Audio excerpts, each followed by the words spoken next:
I am live. Hello, hello, hello, everyone.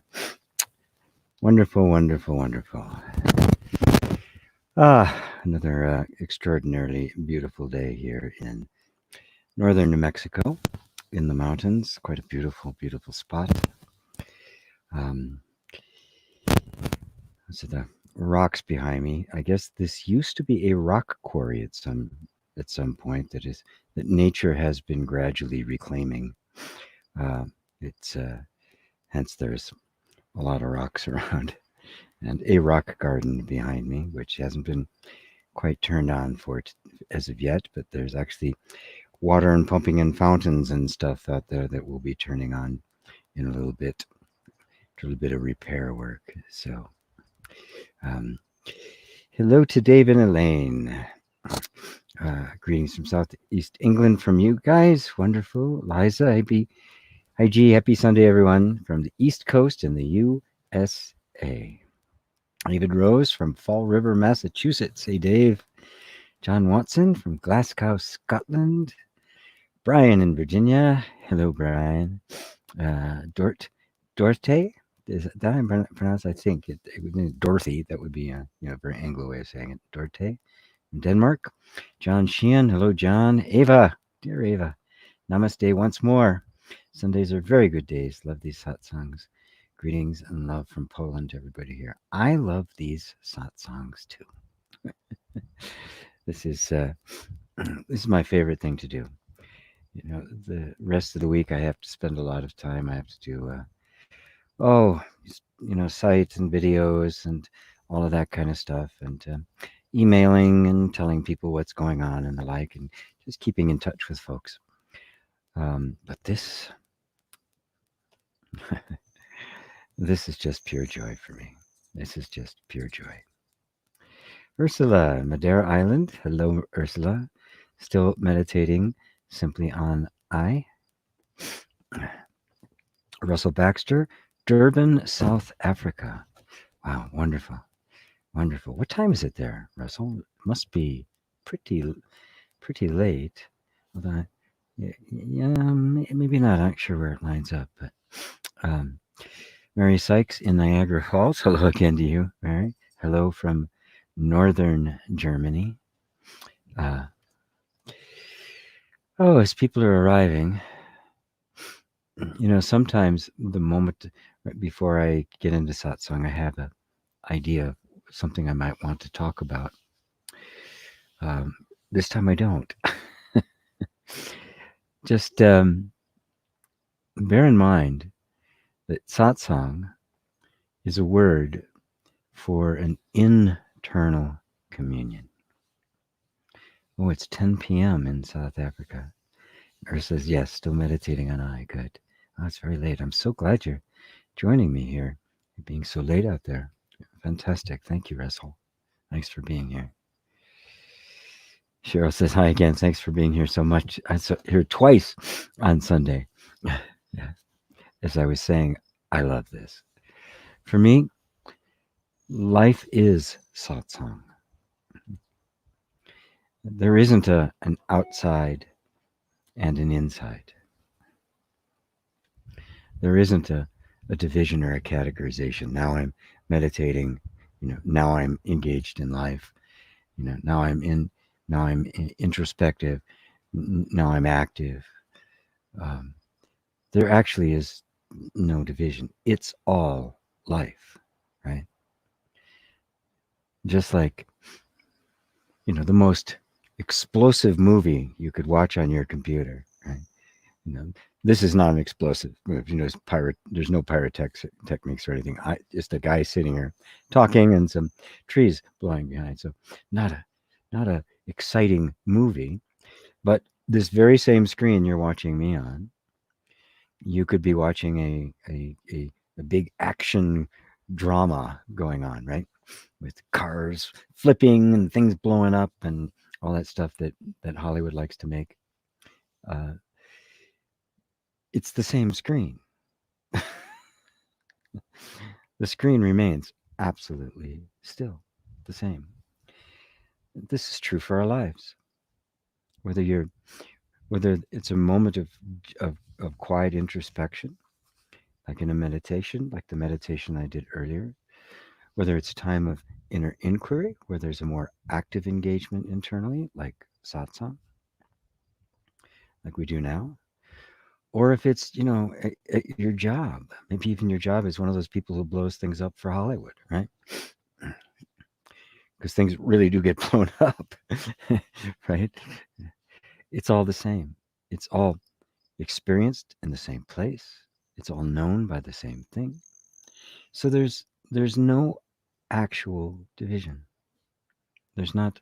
Your life isn't compartmentalized, and you can tell that.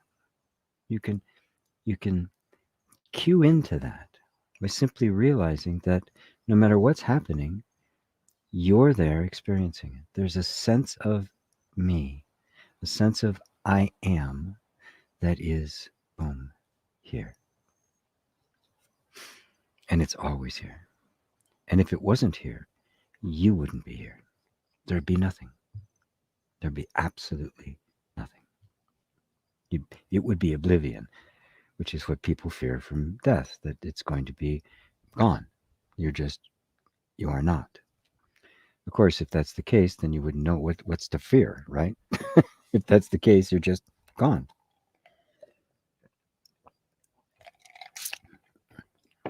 I remember as a very young child, very young, 4 or 5 years old, trying to imagine dying, that as in not existing, not just where am I going to go, but not not being. I just remember pondering it. I used to ponder it. Remember sitting in the bathtub. I'd sit in the bathtub, the water would be running, and I'd be sitting there thinking about non-existence. And for the life of me, I just couldn't grasp, didn't compute. It's like, it doesn't make any sense. Because no matter what I would think of it, no, I'm still thinking of it. Yeah. Now, obviously, those are thoughts that are coming to a 5-year-old, engaging the 5-year-old's attention. I didn't come up with that, and probably had several lifetimes of exploration of that sort of thing that kind of what was it, kind of just flowed over into this next one. But the idea of really not existing is just so inconceivable. It's so absurd that I don't know how anybody could possibly believe it. I just don't. It just seems completely counterintuitive. There's a dark cloud over. No, it's not going to rain. So there's this sense of being. Whenever you're aware of this sense of being, no matter what you're doing, whenever attention, even momentarily, just kind of checks back, oh, still there, right? That's satsang. That inner communion. That's what we're doing here. Here we dedicate a couple hours to that. But anytime you do that, you're in satsang, and that begins to color every experience you have. It's like your attention is like a child that runs off, right? But if it's they constantly checks, mom's still there, right? And so there's this constantly referencing back. Now our attention, we get older, your attention goes and doesn't check back, right? It kind of gets lost in it. But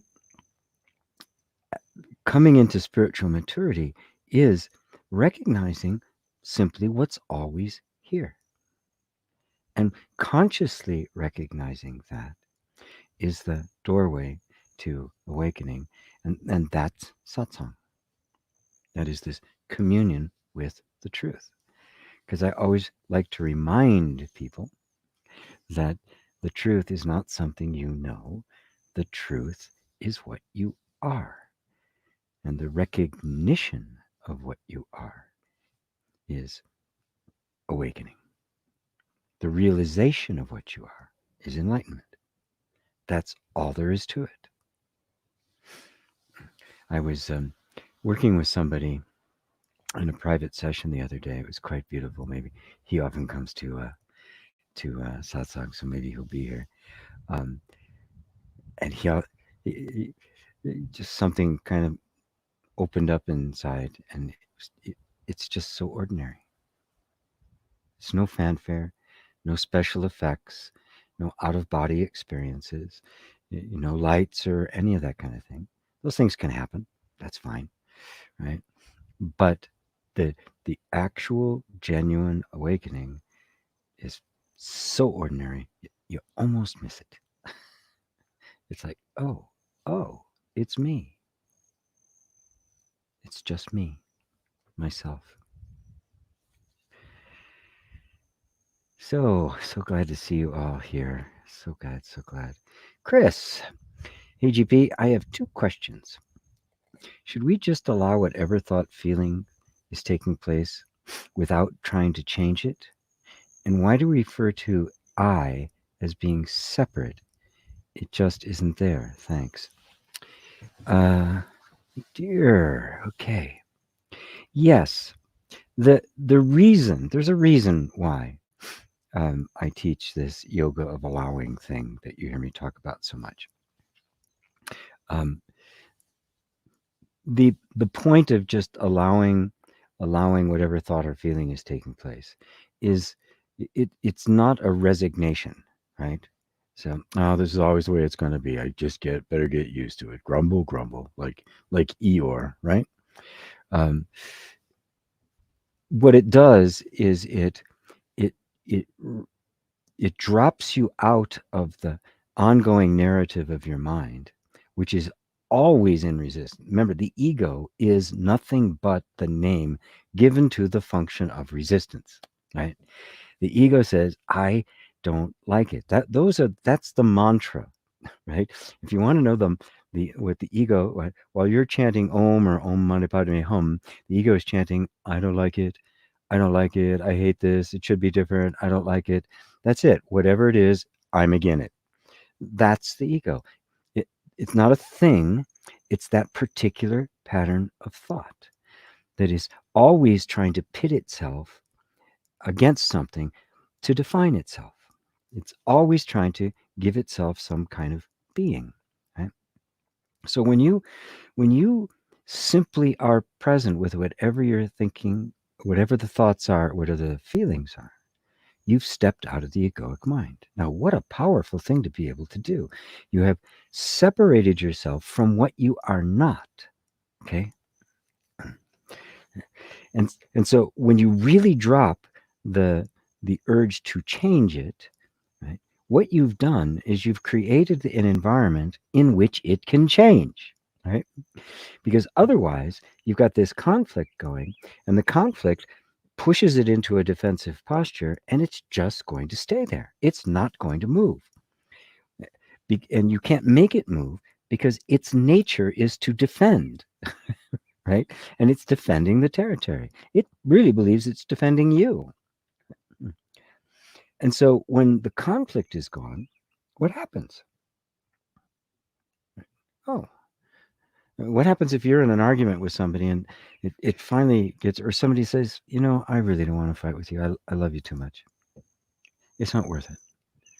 Right? What happens? Your guard just comes down. We go from this to, oh. And what happens? You start to get closer. And in that safe space, that defensive energy gets the message, it's safe now.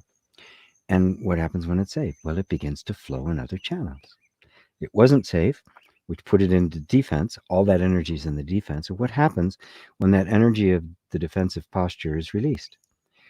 It flows over into self-expression.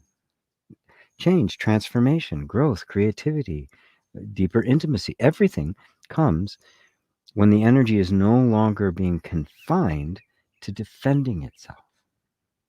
So that's why I do it that way. The end result is usually some kind of healing begins to take place. Some kind of transformation does begin to take place. Because that's the environment of healing. You don't have to make it happen.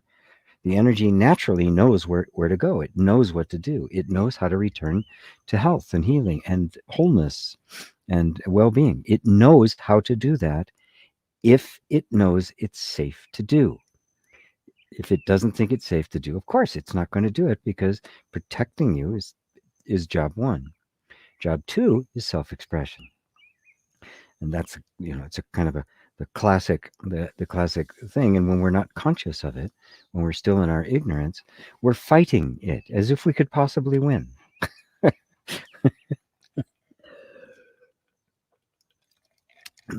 You can't possibly win. If you look at, it's funny to think about, but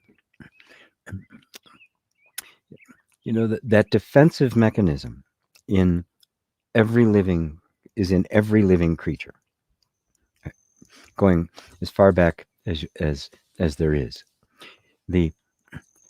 It's embodied in more complex creatures, right? Multi-celled animals or reptiles and dinosaurs and everything. It's called the reptilian stem of the brain, and it's 500 million years old. Okay. The limbic brain, which is the emotional brain, which defines us mammals, right, is 250 million years old. Right.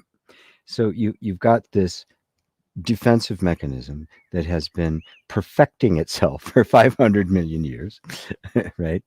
You've got this other layer of touch that it has no language, doesn't it? It's completely viscerally connected to things.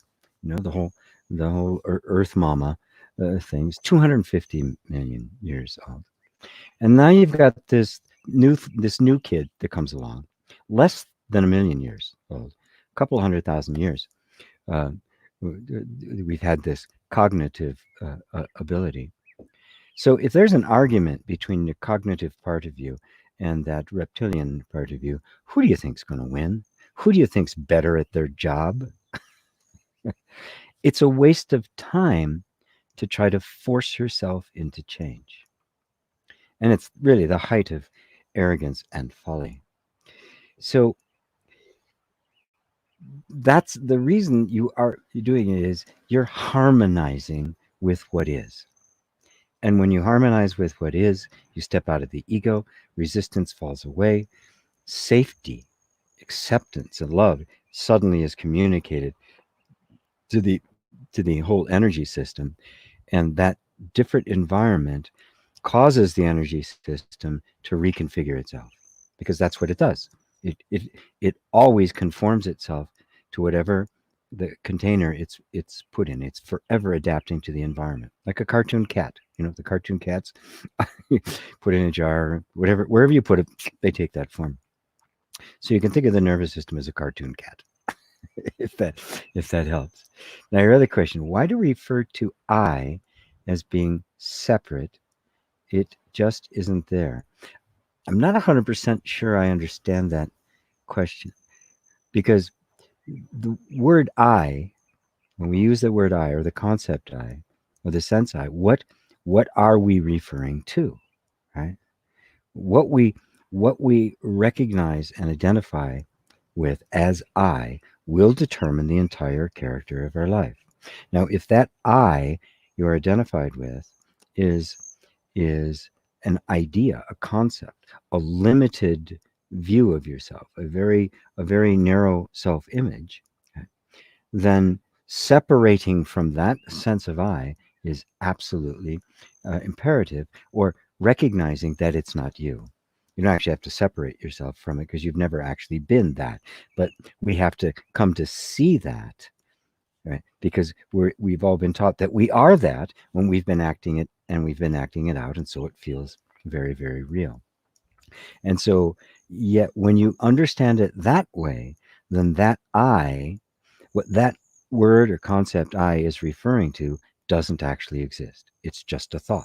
It's not an entity, right? The feeling of it being an entity comes from you, because you are real.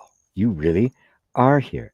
And the whole spiritual path is the return of the sense of I back to its actual source, the real I, the I that's there before even the word I is there, before the feeling of being is even there. Because before even the sense of my own being can exist, I must exist. So the pure existence is the genuine real I. And you're not separate from that. You are that. So when we talk about separation, we're talking about either the illusion of separation, or we're talking about the process of disidentifying with thoughts about yourself to finally realize the self you actually are. Does that answer it for you, Chris? Robert in Henderson. Hey, Robert. Sometime after this pandemic is up, I'm planning on doing some kind of a live event there in Henderson, Las Vegas, with a friend of mine and her boyfriend, Bob Doyle, the guy from The Secret. We're looking into doing an event together somewhere out because they both live there in Las Vegas, actually in Henderson, yeah. Ann Kaufman, hello, Ann. I'm here. Had to shut the computer down and reboot for Zoom this AM. Well, we're glad you made it. And I certainly know what technical snafus are. Bo, how are you, man? Greetings to you and everybody from British Columbia in Canada. Thanks for your incredible insights. You're so welcome. I was so looking forward to doing my retreat in Canada, up in BC, out on Vancouver Island.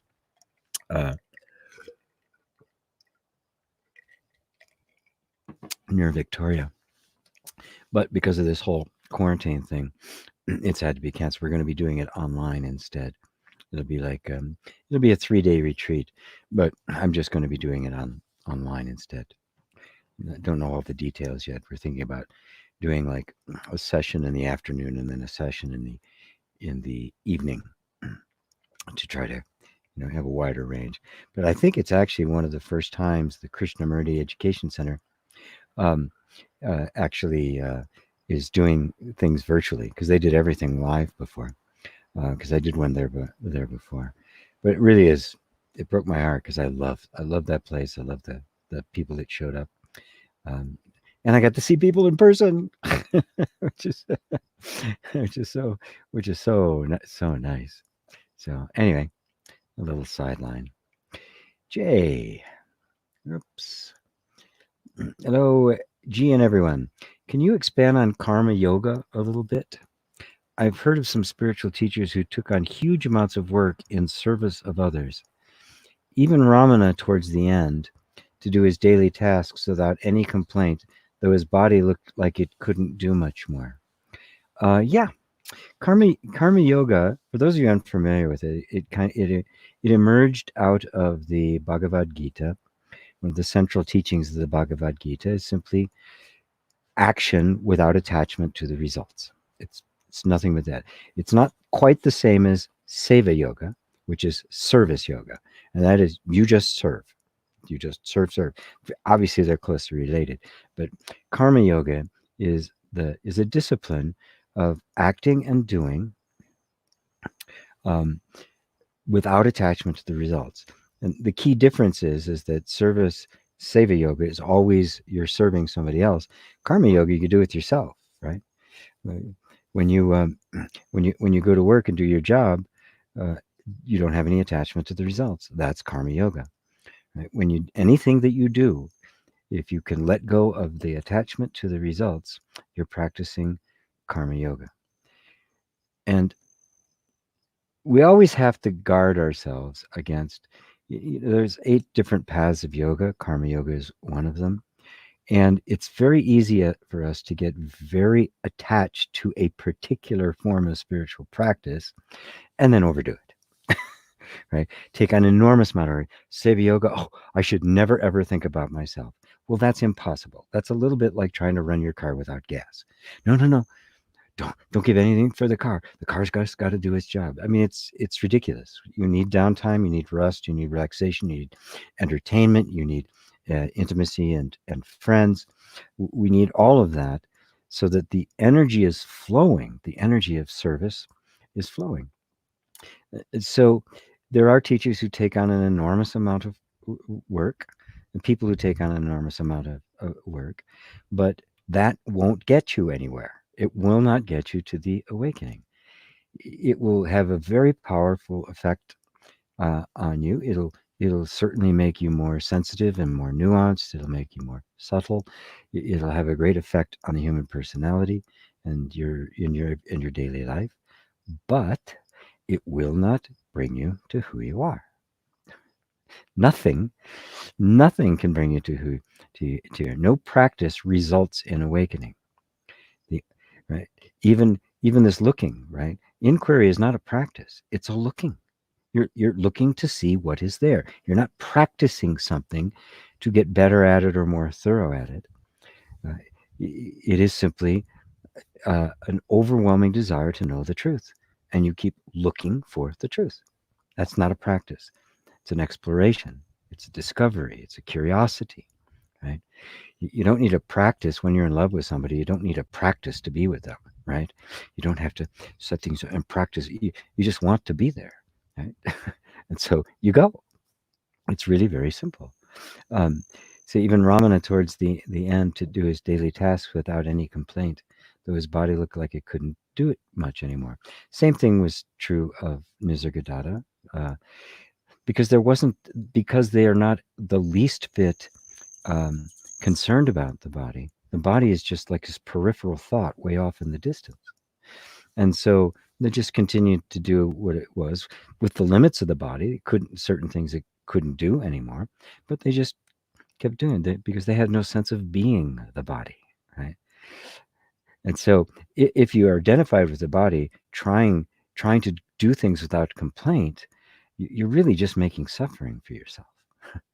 Right? You're not the body. Right? And yet the body has its role to play. Our human life goes on. We do things until we cannot do them anymore. Right? And that's just yeah, that's what karma yoga is. But my guidance is always to don't turn anything into a way of life or a practice or a discipline that you're supposed to do. Notice it, and take advantage of it. Just like Raja Yoga, which is all about how you use your mind. Hatha Yoga, which is what most people know of as yoga, which is the bodily exercises. There's Jnana Yoga, which is non-dual inquiry. There's a couple others as well. I can't remember them all now, but there's 8 different paths of yoga. There's, how many different practices are there? There's a million of them, and at different times you use them, and when they've served their purpose, you set them aside.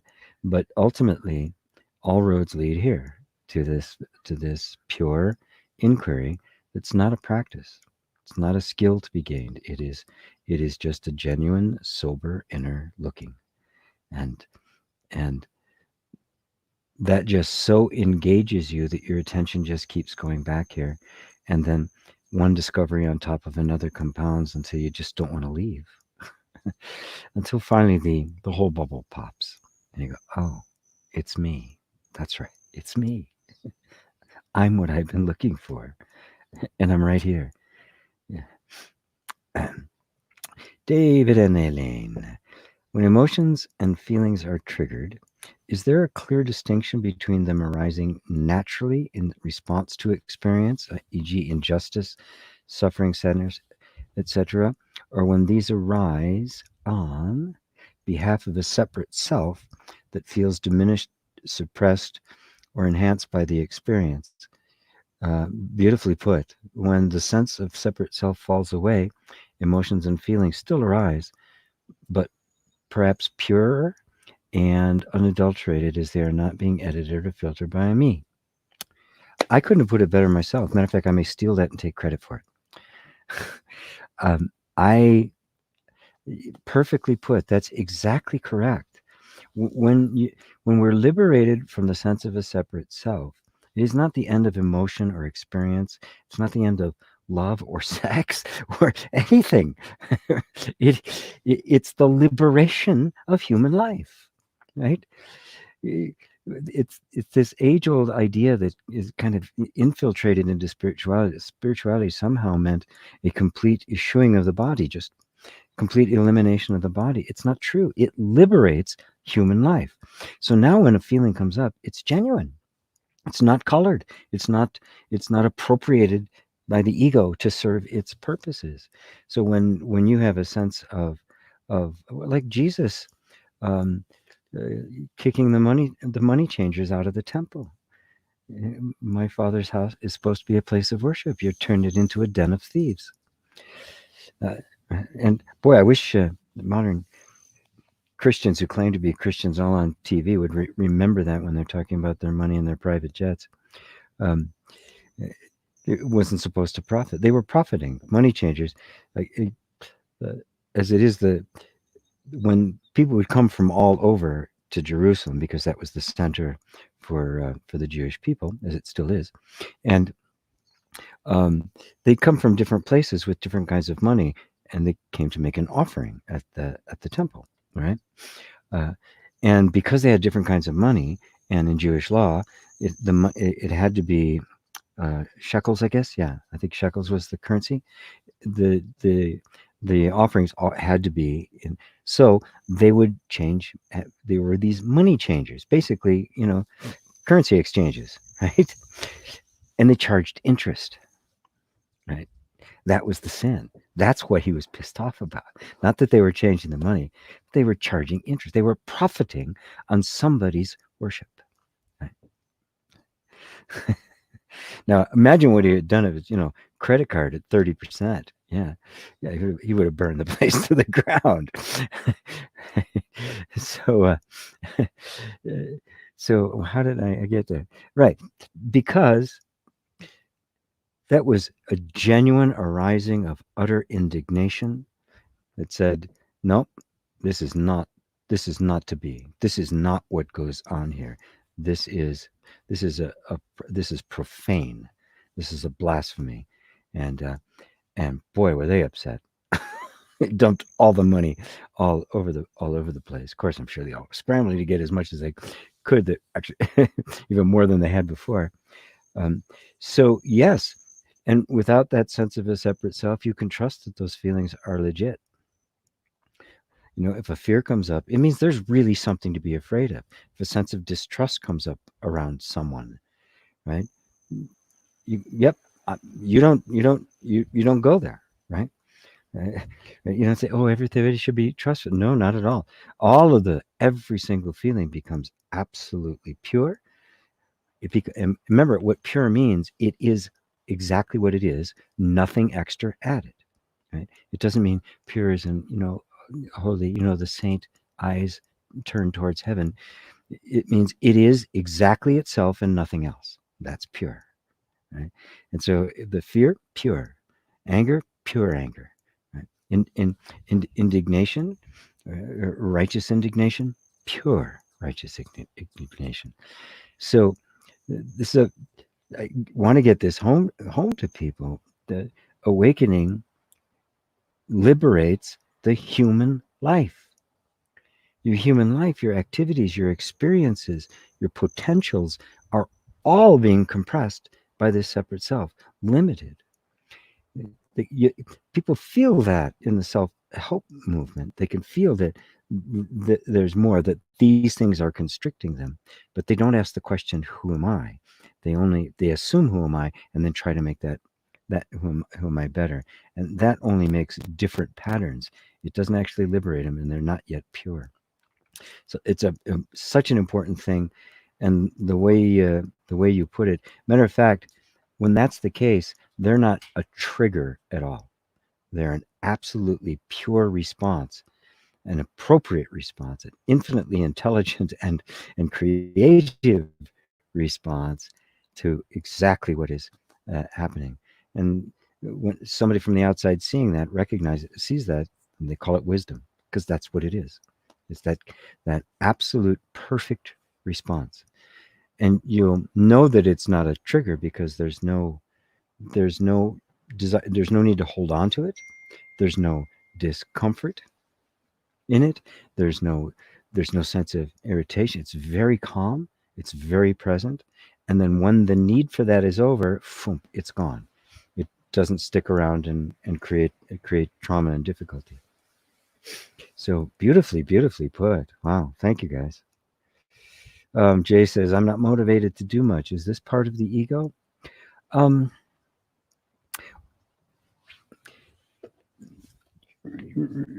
Actually, not. You know, when we live in a certain way, when we've been living a certain way and living according to a certain self image, a view of ourselves, um, our likes, our desires, our interests, the things we do, the people we hang out with, the clothes we wear, are all arising in service to that sense of identity. So while you're identified with this sense of a separate self, this somebody that you are not, um, your desires are not trustworthy. Your interests aren't trustworthy because they're not really yours.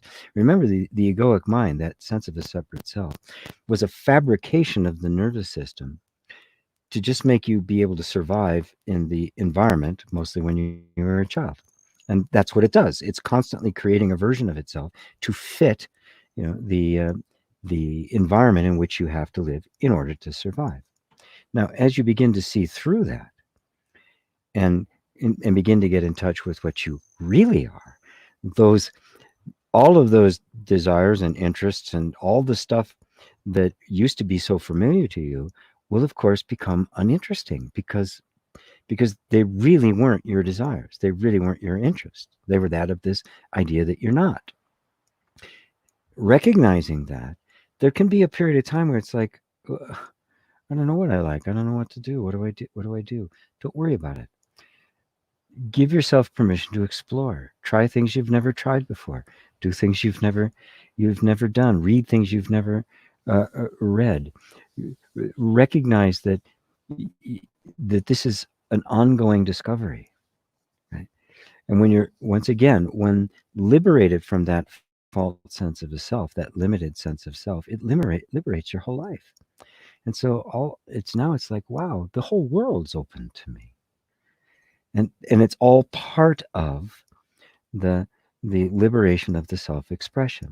And at the root of it is this inquiry we're doing right here. Well, who am I really?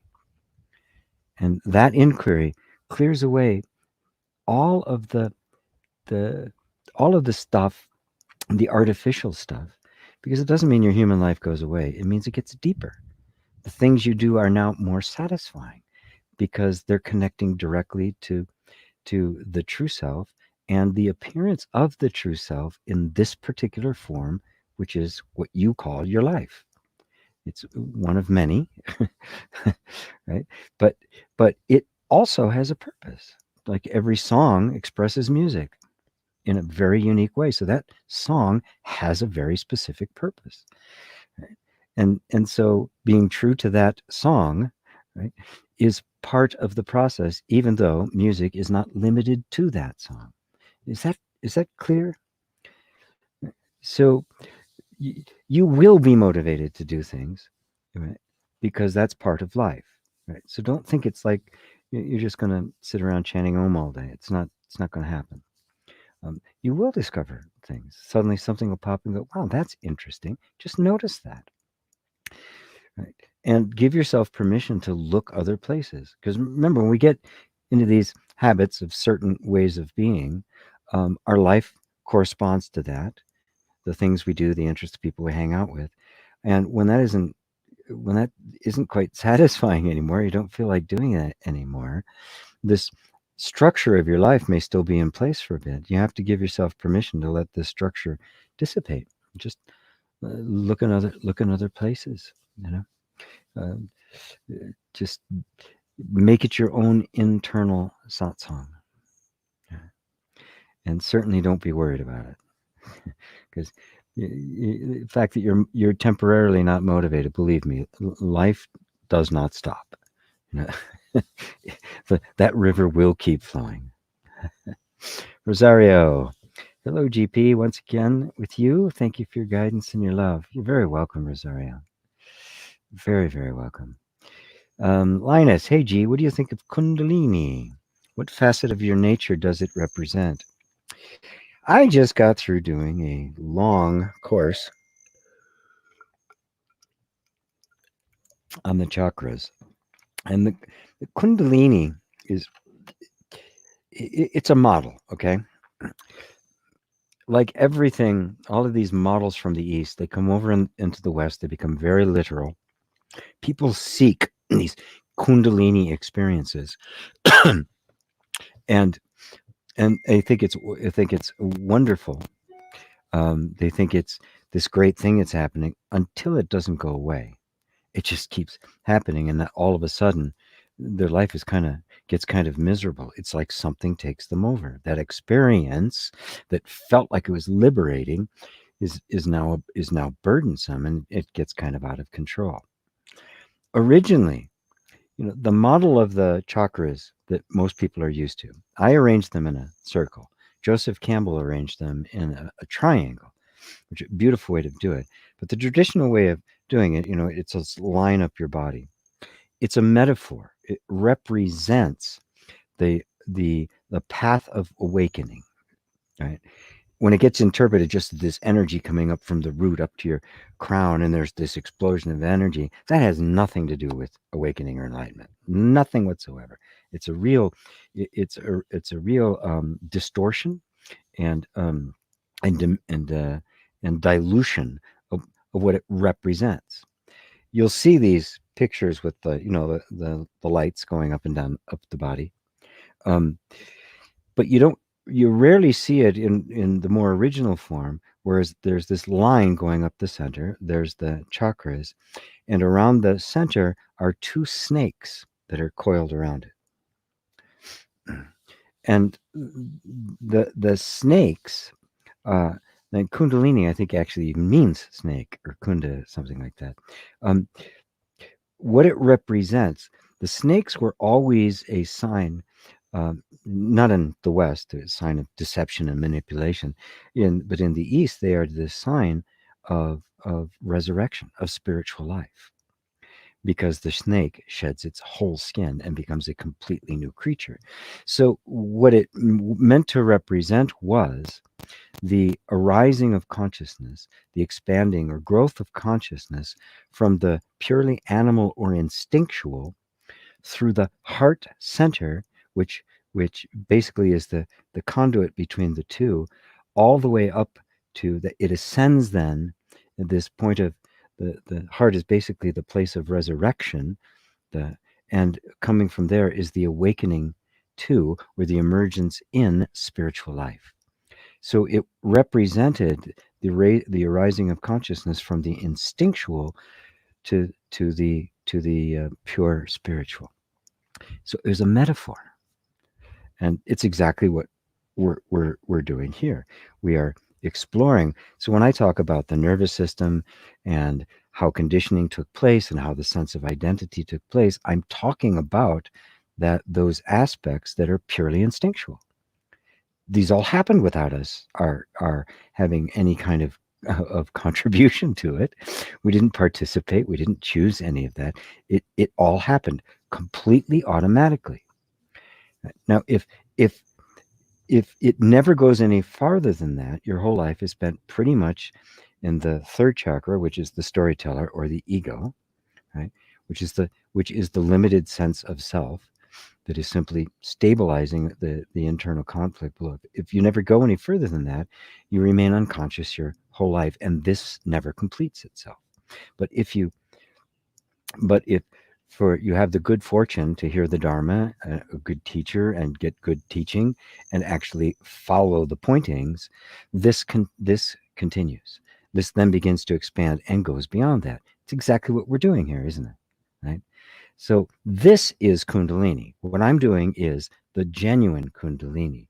The Kundalini that is talked about a lot is just another spiritual experience, like seeing lights or hearing voices or something like that. And while it's an interesting experience, it isn't has nothing to do with awakening. Awakening has nothing to do with what you are experiencing. It's the deep understanding of who it is that's having the experience, and the growth of consciousness represents basically the return to yourself. Which is why in my model, when I teach I teach an eighth chakra that I call the light at the center, which is the point of singularity. And I won't go into the whole thing right now, but you're in Kundalini right now. If you're listening to me and you're taking seriously the pointing where I'm pointing you, you're in the Kundalini. You're in the process of going beyond the instinctual, the unconscious, and emerging into consciousness. And you can feel it feels like a process until you get to the end, and then you know it never was a process, and the entire process was also being seen by the end.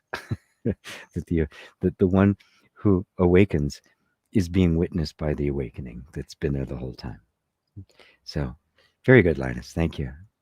I hope that clears it up for you, and I hope anybody who practices Kundalini yoga doesn't get too mad at me about that. Spoiler alert! Spoiler alert!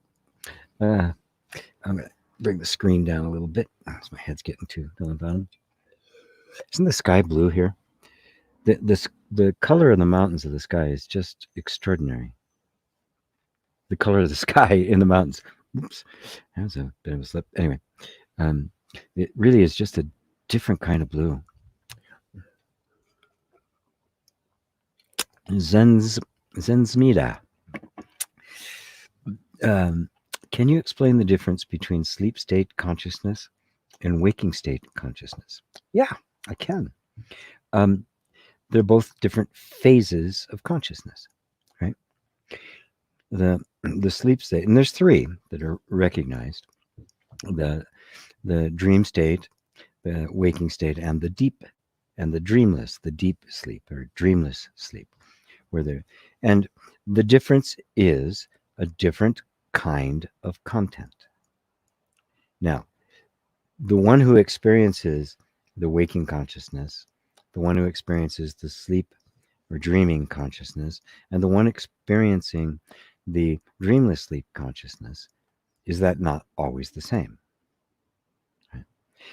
That's actually consciousness. Right?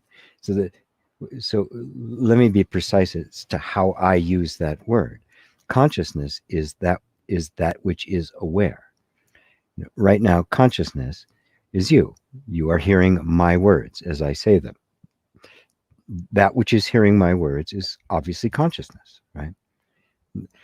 Whatever you want to call it, whatever you think it's made of, or who it is, or anything, the thing that characterizes it, it's conscious. It's the place where experience is registered. So the sleep state, the waking state, and the deep sleep or dreamless state are all content of consciousness, and they move through these phases every single day. And the waking state is more dense. It always picks up where it left off. Right? Whereas the dream state is much more ephemeral. The rules are different. Physics are different there. It has no need to complete one thing before it jumps into another. You can just suddenly find yourself in a room talking to somebody. Before you know it, there's a dog in front of you, or a cab, right? One moment you're singing, and the next moment you're naked somewhere. The rule, there aren't any rules. It's just constant non sequiturs from place to place to place. But the experience is the fact of experiencing is the same, and the consciousness that experiences it is the same. And then, of course, when all of that stops and there's no content at all, it's called unconscious, but it's actually consciousness of nothing. That's why there's no time, because nothing's happening to measure time. And there's no space because there's nothing there to define the space. So the difference between them is just simply different kind of content, like you're switching the channel, right? On the TV, the mechanism is the same. The way the whole thing works is the same, but the content that is appearing through that mechanism is different, right? It's really important is to understand, especially in non-dual inquiry like this, what is meant by consciousness. What are we talking about when we're talking about consciousness?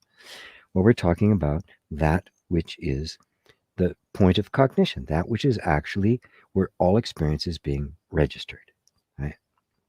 And of course, it doesn't take much to notice that that place, that which is conscious, that which is the consciousness that is cognizing, is you.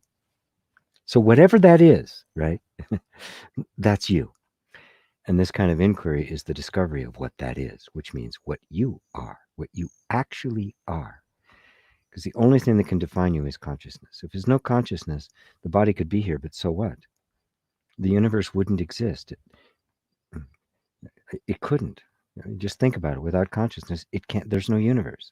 We imagine that there was this universe, right? But it's imaginary, and that's an imagination about something that existed without consciousness. In consciousness, consciousness is the only thing you've ever known. Consciousness is what you are. Understand the nature of consciousness, and you dispense with all the false images of yourself as a form, and you become the formless awareness, the absolute, which is beyond all. So I took that a little bit further than your question, but hopefully that contribute to it. Oh, somebody just gave me a donation. Thank you. It means I have to. Oh, Jay, you're wonderful. Thank you for always guiding us back to who we are. You are so welcome, my friend. It is just such a joy to be able to do this. It is just such a joy to be able to have gone there and come back and say, hey, it's really nice here. You need to come. This is a great place. And don't visit. You want to move here. Patty D. Hello, GP. How can I know that I am an eternal being and not a product of a very complex brain? Also, I find that more and more people are seeking peace and relaxation, all while wanting truth and justice. Is the natural wanting for all things part of the collective awakening? Boy, this is a loaded question. Well, let's put it this way. Let's start here. Let's start with how you can't know, the ways in which you cannot know whether you're an eternal being or not. And that is, it cannot be grasped through the mind, because the mind has to have concrete evidences that it can deal with. So as far as the mind can go is, I came into existence when I was born. I'm going out of existence when I die. Now that's easy to challenge, right? Because even the most hardcore atheist has to admit that prior to birth, I don't remember. After death, I don't know. That therefore the assumption that life is purely material, purely a product of a complex brain, and will end, right, cannot be objectively verified. It's an assumption. It has to be, right? Because nobody's gone there and come back and say, oh, by the way, there is something there, right? And of course, it's an unknowable question. Let's see. No, to you cannot prove that you're not, because if in fact it ends at death, you're not there, so you're never going to know the answer. The only answer can be known is you die, the body falls away, and you're still here, right? So the only answer that can be gotten is the answer, yep, I'm still here. But that's still not the answer. Is, am I eternal? Will that end? Will I go through 4 more lifetimes, and eventually this will end, right?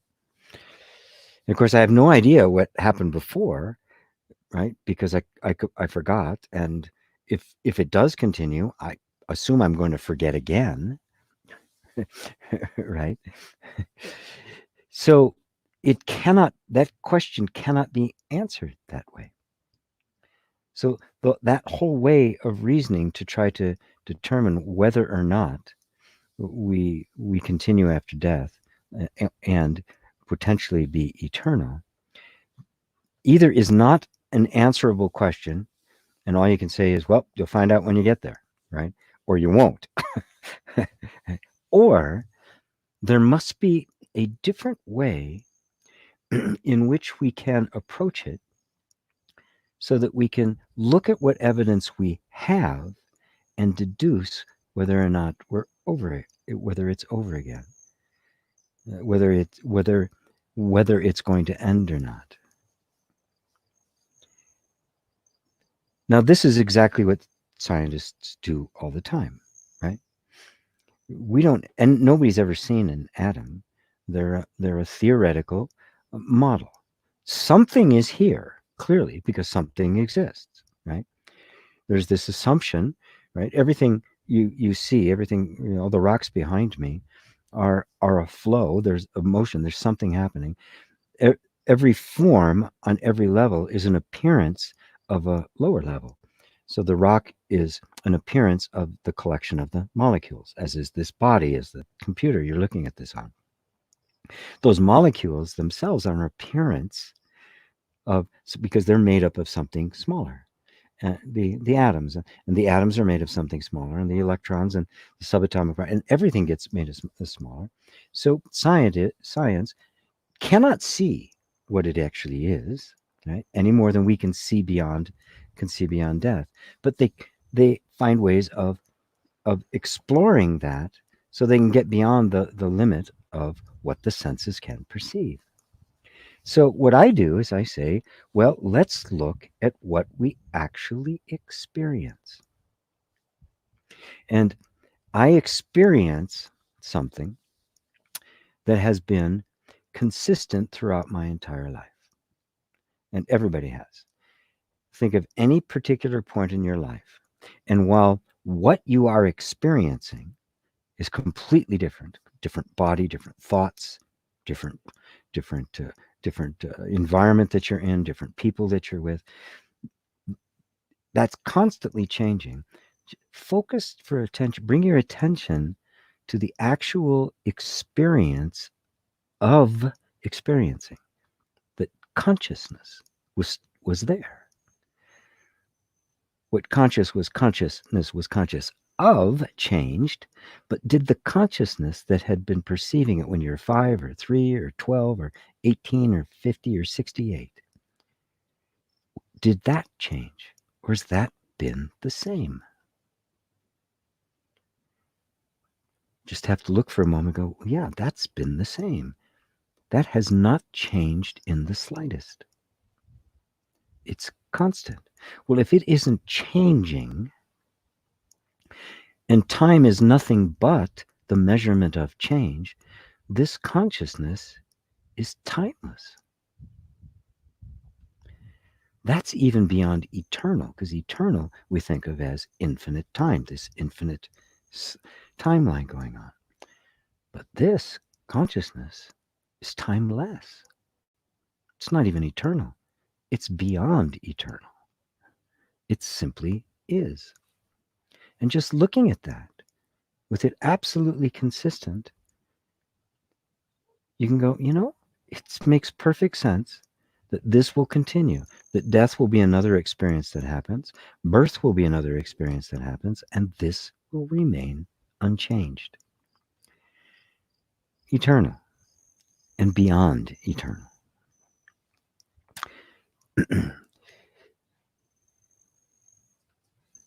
The reality of us having an experience is what we seek to explain. I give my consciousness only model of the universe, pointing you to what everybody actually experiences. This is not theoretical. This is not a complex. Just look at what you've actually experienced without it being influenced by what we've been taught to believe. What we've been taught to believe is consciousness is a product of the brain, that what we call consciousness is an emergent property of the complexity of matter. That gets taken in. People want to hold on to that. They don't want to challenge that assumption. But consciousness has always been a problem child for science, because it does not have any characteristics of the things that are supposed to make it up. Everything else, the molecule, It has its clear lineage between it and the atoms, and then the molecules interacting with one another. There's a clear line that shows how this could derive from this underneath it. But consciousness is so different that it doesn't have that line of it deriving from matter. But the assumption is it had to have. It had to have. We just don't know how yet. Well, why? Why did it have to? Why can't consciousness be a completely different thing altogether? In fact, why can't consciousness be what created matter? My experience is consciousness is everything. That's all I know. It's the vehicle of all experience. Right? And if, in fact, it steps outside of time, it didn't have a creation point. It isn't derived from anything else. These are all the different ways in which you can approach this. But if you look really closely, you'll see consciousness as a byproduct, and they even call it an artifact. I mean, it's just kind of an unnecessary byproduct of the model of everything is about survival and evolution. It's not easy. It's not hard to see that that's an assumption. That the material model is an assumption and an unprovable one, right? According to the very means by which they prove something, which is the classical analysis or scientific method. By that method, right, they can't prove the fundamental tenet, which is the existence of matter. Right? As Terence McKenna says, give me one free miracle. This is science, says, give me one free miracle and I'll explain the rest. But that origin, they can't explain it. And as a result, it's just an assumption that gets taken, it's so assumed, it's really a religious belief. It is a cosmological belief, right? And completely unprovable. According to them, it is quite disprovable by the consciousness only model. But they can't prove that themselves, which means their system is not comprehensive. I hope that covers it for you, Patty, and the rest of you too. It's a really great thing to ponder. Starlight Glimmer says, hello, GP. Hello to you. Linus, reminder to like Satsang for the algorithm. Oh, my SEO expert just noticed that nobody, well, you haven't liked it. I don't see any likes up there. Yes, please like and share. Like and share, like and share, like and share. And whenever I'm reminded to do that, I also have to remind myself to thank everybody for your kind donations, like I just got from Jay. I really do appreciate it, and it is how I live.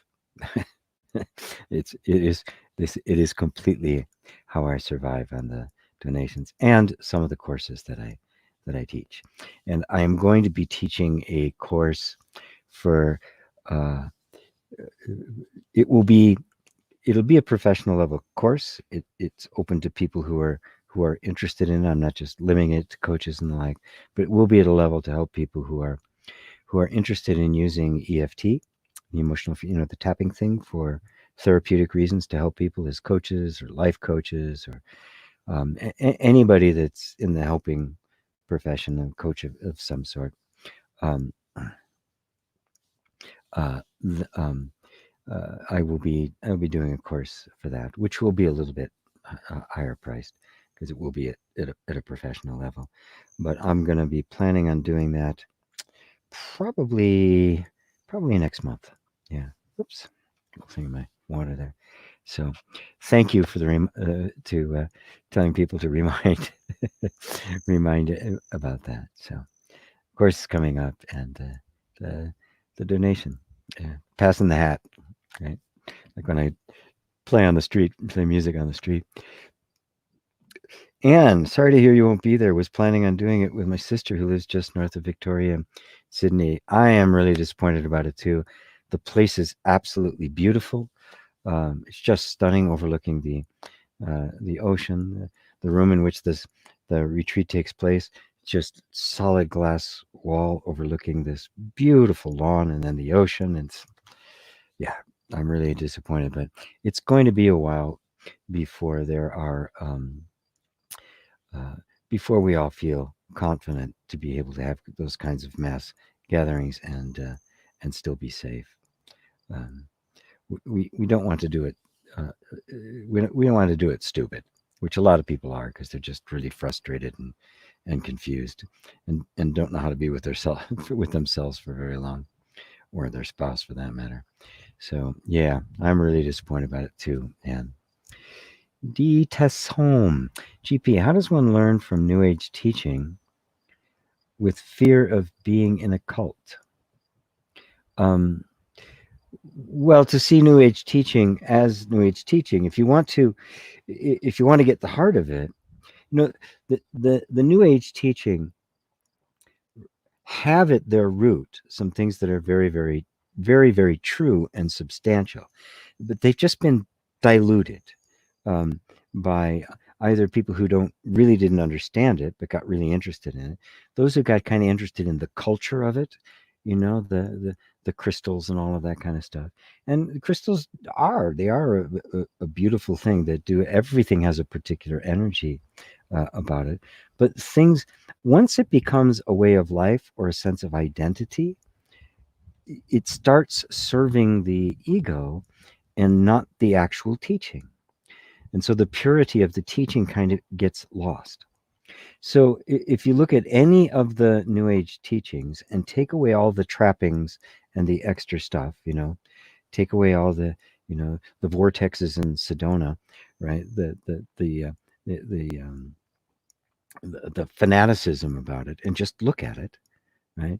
You'll get to the heart of it. Um, if the danger of getting into a cult is when you accept something as true without questioning it, especially if you accept it as true because somebody important said it. In other words, you defer to somebody rather than exploring the teaching on your own. A genuine teacher will never do that to you. A real guru will always point you back to you. Right? They have no interest in being a guru. they don't want to create followers, they want to create gurus. So the cult has always got some kind of a strong person. Leaving the cult always has some kind of punishment involved, and questioning the ideas of the cult become the cardinal sin. So um, so when any of those three things are present, any one of those three things are present, run, don't walk to the nearest exit. It ain't the truth. Um, and so if you run across New Age teachings, look, if you explore what we're exploring here deep enough, the New Age teachings, you'll understand where they came from, why they're there, and you'll have almost no interest in them, right? Because what you found is the essence of which they are still just kind of helicoptering around, right? They haven't gotten down to the depth of it. They still think this is it. The moment you think some teaching is the teaching, you're stuck with it, right? And it's not. There is no such thing as the teaching. All dharmas, all teachings are empty of self-existence. They are a convention. They're a momentary thing. They're there to guide you inward to the pointing. And once you've pointed and you see where you're headed, you don't need the teaching anymore. You don't need the teacher anymore. Right? You still love the teacher. You still, you're still deeply grateful to the teacher, but you don't need them anymore, right? You can be grateful to your parents, but you don't need them anymore, right? Not in that same way. There's a beautiful saying in I don't think it's in Zen. It's more like Taoist, that when you're drinking the water, remember the one who dug the well. And that sums it up. It's just this appreciation of the teacher and the teaching that pointed you there without trying to get anything back from you. And and that's and that kind of gratitude actually enhances and speeds up the process, because ultimately you don't need me. I am a temporary thing along the way for you, right? And once you find you don't need any more signposts. You don't need any more pointers. You've already found it, and now you'll start pointing others. And that's the beautiful lineage of truth. Oh, go bug.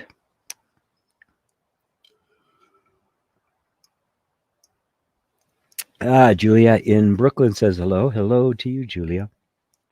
Christelle Skills added to the early one. I can't find I as a separate entity. Perfect. So now you can't find it as a separate entity. So who's the I that can't find it? The I you can't find is what you thought you were. Now who's the I that can't find it? Put all of your attention there. Right? The inquiry simply points you in the right direction. You are the answer to the inquiry. Right? So there is an I there, isn't there? You can't find it as a separate entity, but there's clearly an I here. There's an I asking the question. There's an I who noticed that the I is not a separate entity. Who's that? Who's that? That's where the attention goes. Starlight Glimmer. How do I keep myself from getting self-conscious? I usually feel that way, even asking questions to you. My ego almost always worries what others will think of me. That is the nature of the ego, right? So you say, how do I keep myself from getting self-conscious?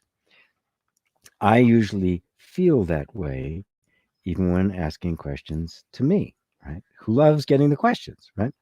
And honors every single question. And then you make a little switch. You say, my ego almost always worries what others think of me. Now, look at that.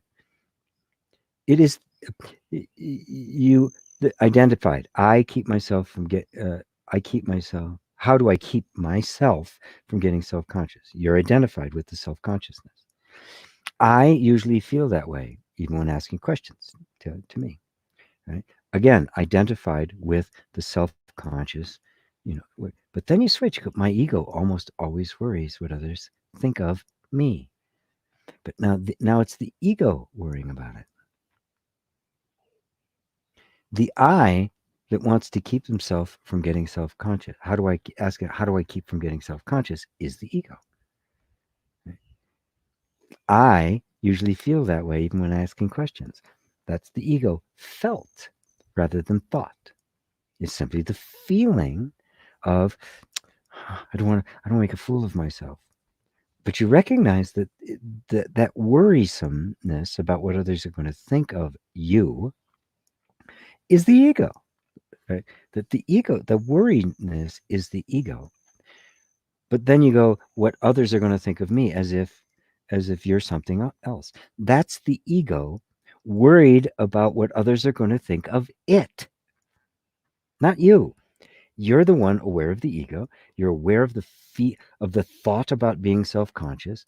You're aware of the feeling of reticence or holding back even when asking a question here, and you are aware of the worry and this concern about what people are going to think of me. All of those I's, myself, and me's and my's are all referring to the ego. Now, where are you? Right? Now, it's clear what the ego is doing. Where are you? Are you that? Are you the self-consciousness that you're aware of, or are you something else aware of the self-consciousness? Now, if you are the self-consciousness, right? I'm assuming that self-consciousness isn't always there, and even the feeling of worry about what other people are going to think, it's not always there. You did ask the question, and it's probably not there right this second because your attention is focused on me. So the self-consciousness isn't always there, is it? It comes and goes. The worry comes and goes. What are people going to think? It comes and goes, right? Well, if you were that self-consciousness, if that was actually you, if the self-consciousness went, it would either have to be here all the time, or when it went, you'd be gone. In other words, oblivion, gone, nothing, non-existent. But something else is here that's seeing that activity of mind and emotion of that we label self-consciousness. Is that self-conscious? Or is that just the self? Where are you? Which side of the lens are you on here? Really take this to heart. And this is an inquiry for everybody listening, because it's a heart and soul of how we begin to see through this stuff. Where are you in this? All of those uses of the word I, me, myself, and my are all thoughts that are referring to the ego. The real I, the actual I, is the consciousness that is aware of all those thoughts. And those thoughts aren't pointing to you. They don't even see you. They don't know you're there, right? They're completely wrapped around a thought that claims to be a self. And it's just a thought. There's nobody there. Chris even said it. I can't find an I as a separate entity. Yeah? Chris hit the nail on the head. When you follow all of those I's back, you find there's nothing there. But when you recognize something is here that's aware of those thoughts, the I begins to remove itself from identification with the thoughts and go back to its source. And that's already happened to you enough that you're seeking your source now. That's why you're here. That's why you ignore those feelings and ask the questions anyway, because the sense of I wants to come home. So that's how you keep yourself from getting self-conscious. You recognize that you're not the self-conscious one. You are the consciousness in which this dream or appearance or feeling of self-consciousness is arising. It's not you. It is an experience you are having. Just like a dream at night. You can have a nightmare, you can have you can have your fantasies all come true, but that's all what's being experienced. That's not the one who's experiencing it. And in a dream, you even have another self-image, don't you? So even the self-image you're holding isn't you, is being beheld by you. Right? I keep pounding this back that's you. The one aware, that's you. Obviously it's you, right? Just stop for a second. Well, who else would it be? I mean, it's not somebody else looking at you. It's you. You are aware of the self-consciousness. But simply because of our ignorance and the way we were trained, we have identified with what in fact is nothing but an appearance. And you're not an appearance. You're not an appearance of something else. You're the it, the is, of which everything else is an appearance. You're the irreducible and indivisible. You are the God particle. You are that which gives rise to everything else. You are what is, which of course, that's what scientists have been seeking. That final thing that is not an appearance of something else, but is an irreducible and indivisible.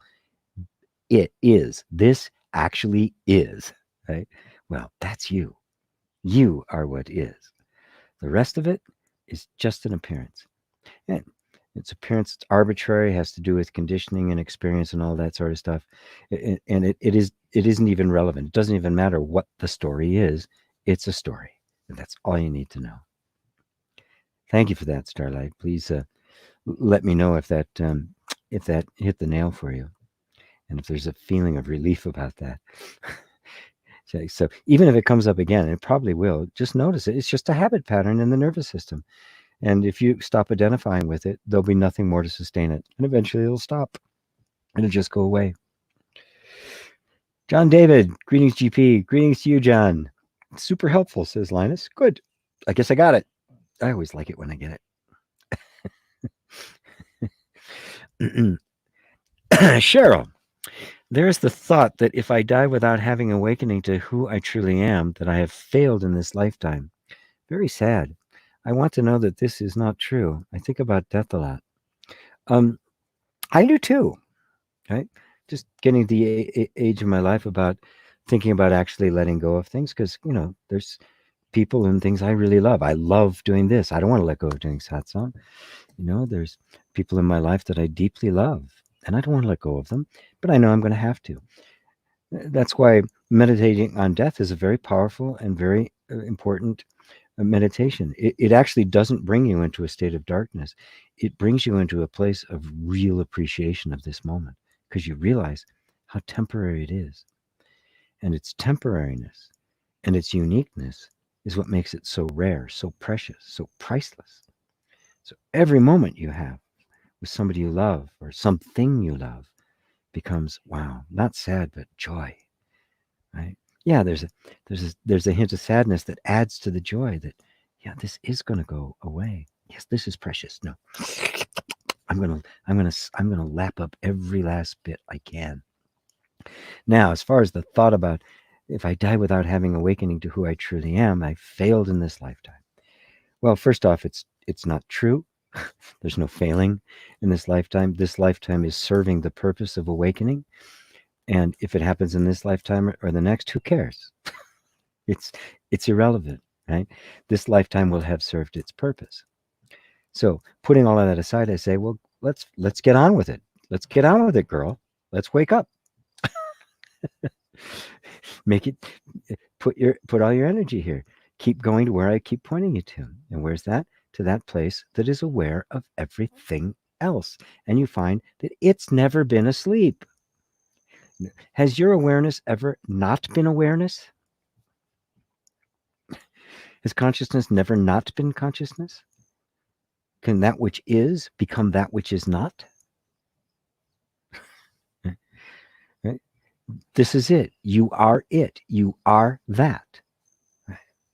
And it doesn't even actually awaken. The unawakened one disappears.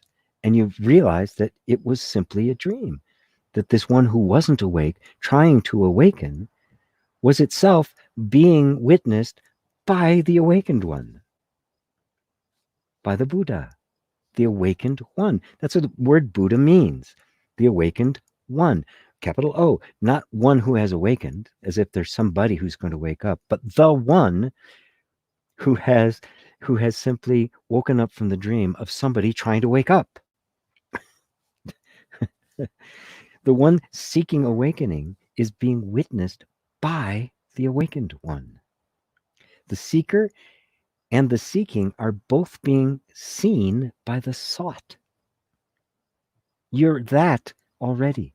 Notice, put all of your attention onto the consciousness itself and just dispossess it of anything other than consciousness. Me without anything but me, and what's left? Pure being. And that is the awakening, right? We'll experience it as this wonderful event of awakening in the dream, but we'll know that even the awakening is in the dream.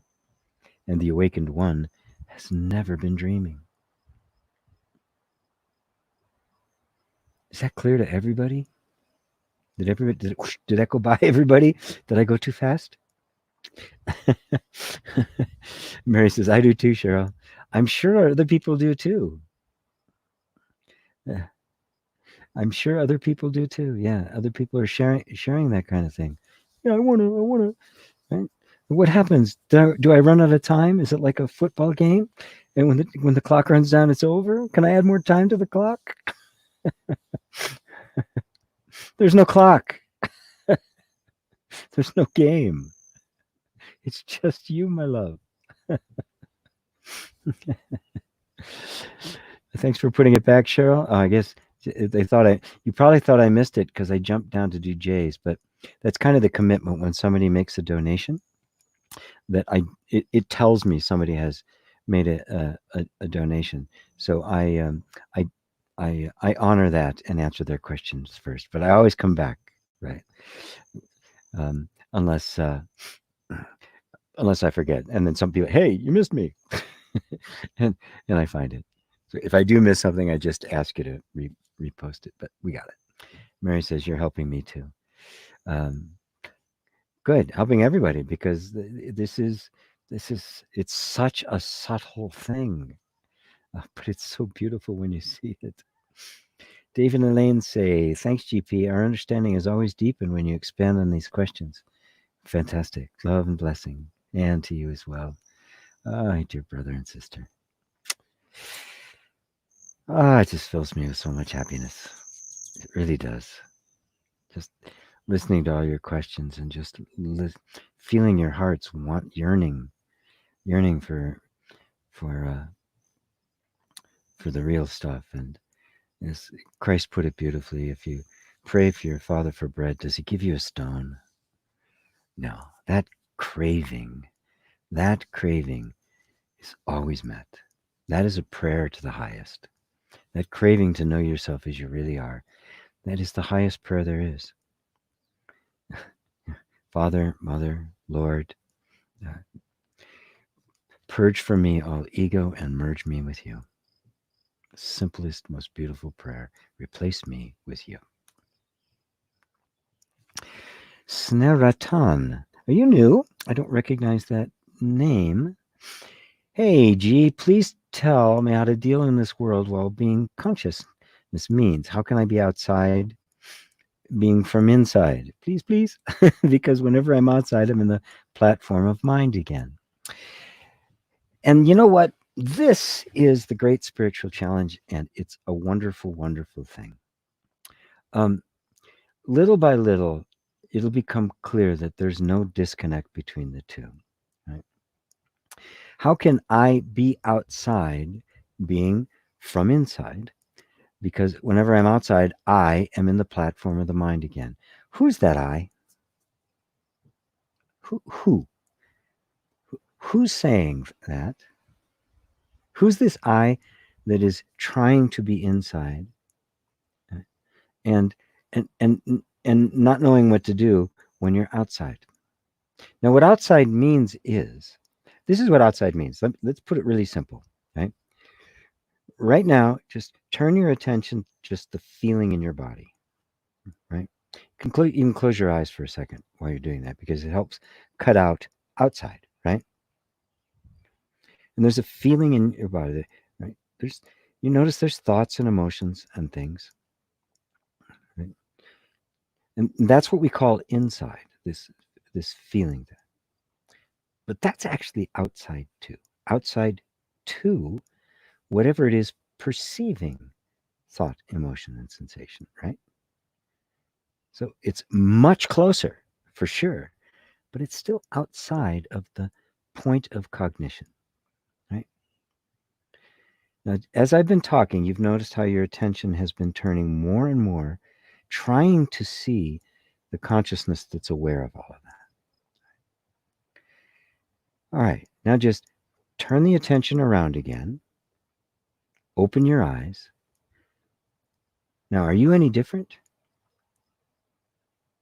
Or is the outside just a different kind of experience? Are you actually outside? Or are you always inside, looking, and your attention is focused what we call outside? Now notice, we just turned the attention around, right? You didn't go outside.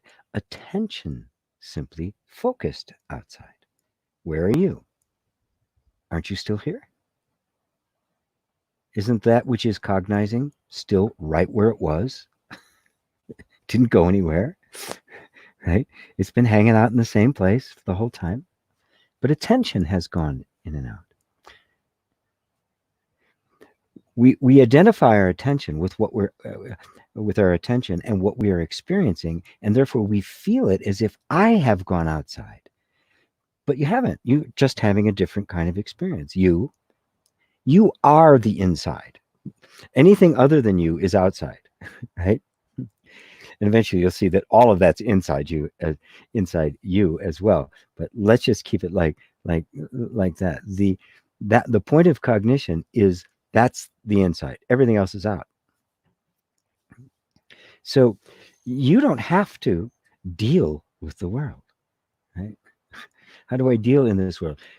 It's only because you thought somehow that to be spiritual, to be truly awakening and in the conscious path and all that, means you're never going to feel the chaos or the or the craziness or the disruptions or the up and downments or the quarantines and pandemics. That somehow that was not going to be there. The experience of reality is not a quality of experience. It is not a kind of experience. It is the essential experiencer and has nothing to do with what is being experienced. Whether you're experiencing something blissful or horrible, the experiencer's the same. That's where your attention goes, to that which isn't changing, to that which is having the experience. That's the true I. And that's never outside, is it? That isn't it? Is that ever wander outside? And if it did, who'd be watching it wander outside? Attention wanders outside, not the I. And attention is always reporting back to who? To you. You're always here. You've never gone outside. So you don't have to even ask the question, how do I deal with in the world? That's the mind and a picture of somebody trying to function in the world, mistaking that for who you are. That's not you. It's an image in the mind. You don't have to worry about it because it's not you. And life takes care of life. Life unfolds exactly as life is aligned, is lined up to unfold. It has its own destiny. It has nothing to do with you. You are not an unfolding thing. You are the unchanging that is witnessing all things coming and going. As Nisargadatta put it powerfully, he said, I am that principle which beholds the birth and dissolution of the universe. That's you. The world's going to come and go. As Christ said, the earth will pass away, but my words shall never pass away. He's talking about this. You will never pass away. The worlds, universes will come and go. But you will be there to watch them come and go. You are what cannot come and go. Is that helping, Sne? Is that how I say it? Sneratan? Am I getting it? Did I? If not, tell me. I'll be checking. Nazarene, greetings from Ireland.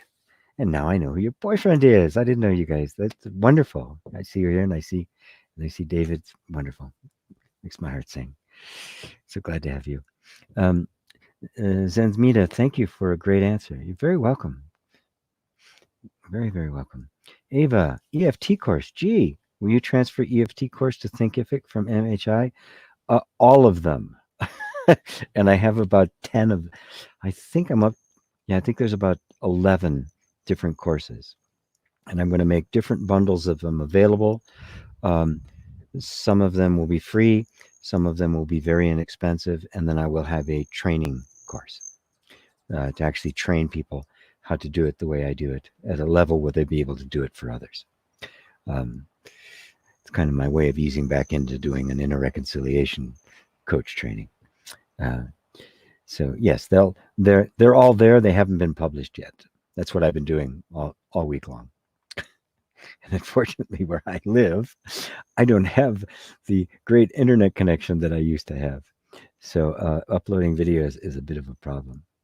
I may actually have to go somewhere else to do that. Linus says, talking about cults, shout out to Tom Cruise. Yes, I understand he finally broke ranks with Scientology. Something happened. And yes, that is a cult. That is clear, and that it feels that's a textbook definition of the cult. And at one time, I had the experience. My ex-wife, the woman I used to be married with, was a bit of a celebrity, especially in her country. And they have an entire division that is dedicated to people who are celebrities. Yeah, the big ones, like John Travolta and Tom Cruise and Christy Alley. Big ones like that. Chick Corea, right? The great jazz pianist. But anybody who is basically a public figure, so they have a special thing just for dealing with them, and she was one of those. And we actually went and visited their headquarters in Clearwater, Florida. So I actually sat and talked with these people. I did a little thing with the handles to see, how clear I was. This after 30 years of meditation. And I said, okay, this is great, right? You got all these little steps, but what if I wanted to just kind of jump in at level 14? Oh no, you got to go all the way. And they're each like $2,000. Really? I said, really? And I was like, this technology here is 50 years old. There's other ways of doing it. Oh, no. This is the only technology. It was really amazing to see. And it was also amazing to see another thing that characterizes the cults is the art isn't good. They're still reading novels written by science fiction novels written by L. Ron Hubbard in the 30s and 40s. Um, they're just mediocre, and they put them on like they're these great things. So it fulfills all of those things, right? Shame if you try to get out. There's something wrong with you. Try to get out. A certain cult status of the person. These are the absolutely last teachings. The teachings are not temporary. They're not empty, as Buddhists would say. So I don't know much about it. I don't following celebrities very much, but I did kind of hear in the air that Tom Cruise had actually kind of broken ranks and was exposing a lot of stuff. So yeah, kudos to him if he can keep up with it. Yeah, it's pretty amazing. Zen's Mita, what is a guru and how guru ego different than disciple ego? By the way, first time live with you from London. I thought it was a new name. Wonderful, great. Love getting all your questions. Well, the word guru is a Sanskrit word, and it simply means one who dispels darkness. That's it. Right? Once darkness is dispelled, do you need the guru anymore? Right? Once you've turned on the light, right? Do you need to turn it on again? Right?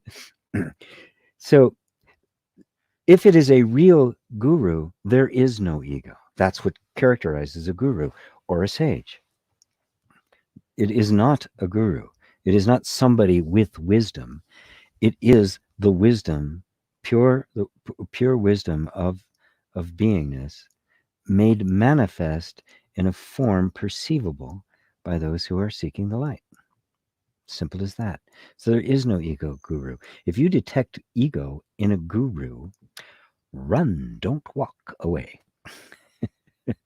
Because the temptation to to turn it to their own interest, to keep students. And I've seen a couple of those people who I think had a genuine enlightenment experience, judging from what I knew about it and things they wrote and spoke.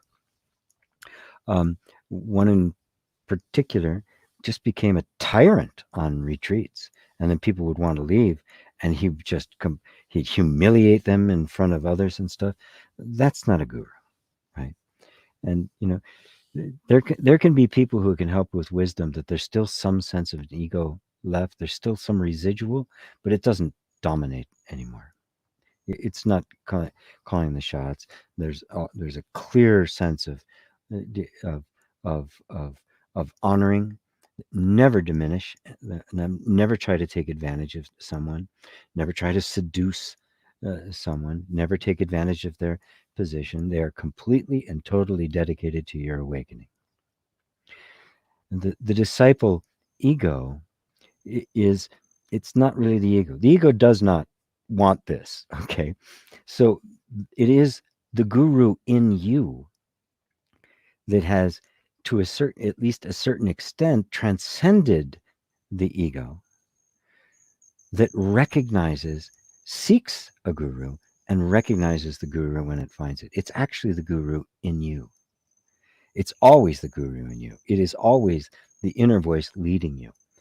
That thing that sense that you hear somebody speaking something and it resonates. This is the truth. That aspect of consciousness that recognizes the truth That's the guru dispelling darkness. So it's not a person really, right? It's kind of like an energy. It's a certain kind of an appearance, because the truth in and of itself is just unknowable. It's just what is. And truth, reality, uh, what is. Uh, that's there. Those are all synonymous. So, but the truth takes form, just the way music takes the form in a song, right? And music without the song is just pure potential. So truth, which is the potential for absolutely everything, beingness, takes the form of the disciple and the guru. So it's not a disciple ego. It's just the disciple has not seen through the ego quite yet.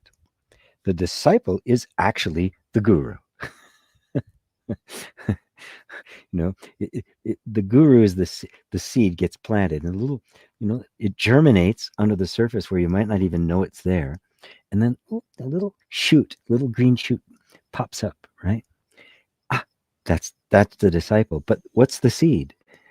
What's the full flowering? Where's that seed headed? What is it actually, right? The seed and the giant redwood, sequoia redwoods, right? The 200-foot tall, they're the same. The acorn is the tree. The seed is the guru. The disciple is the guru. The unfoldment is the guru. And the final realization is the guru. Because that's the actual seed. The ground it's growing in is simply our humanity. And the weeds that are attempting to choke it are the ego. You just keep pulling up the weeds. This gets stronger and stronger. And eventually you're, oh, that was the guru plant. I didn't realize I'd planted a guru plant. But you did. The guru planted it. The guru is watering it. The guru is growing in it. The guru is germinating. So it's all you being led back home. The sense of I being led home to the true I, so that the I am now is completely reconnected to its source, which it's never actually been disconnected from. The illusion of disconnection has fallen away. Mary says, I love that. A real guru will always point you back to you. G-U-R-U. G-U-R-U. Goes guru. You are you. Did you get that from Fire Sign Theater? They did a little G-U-R-U. Maybe you may be old enough to remember that. It's pretty funny. I used to love those guys. Oh my goodness, lots of questions here. Let's see.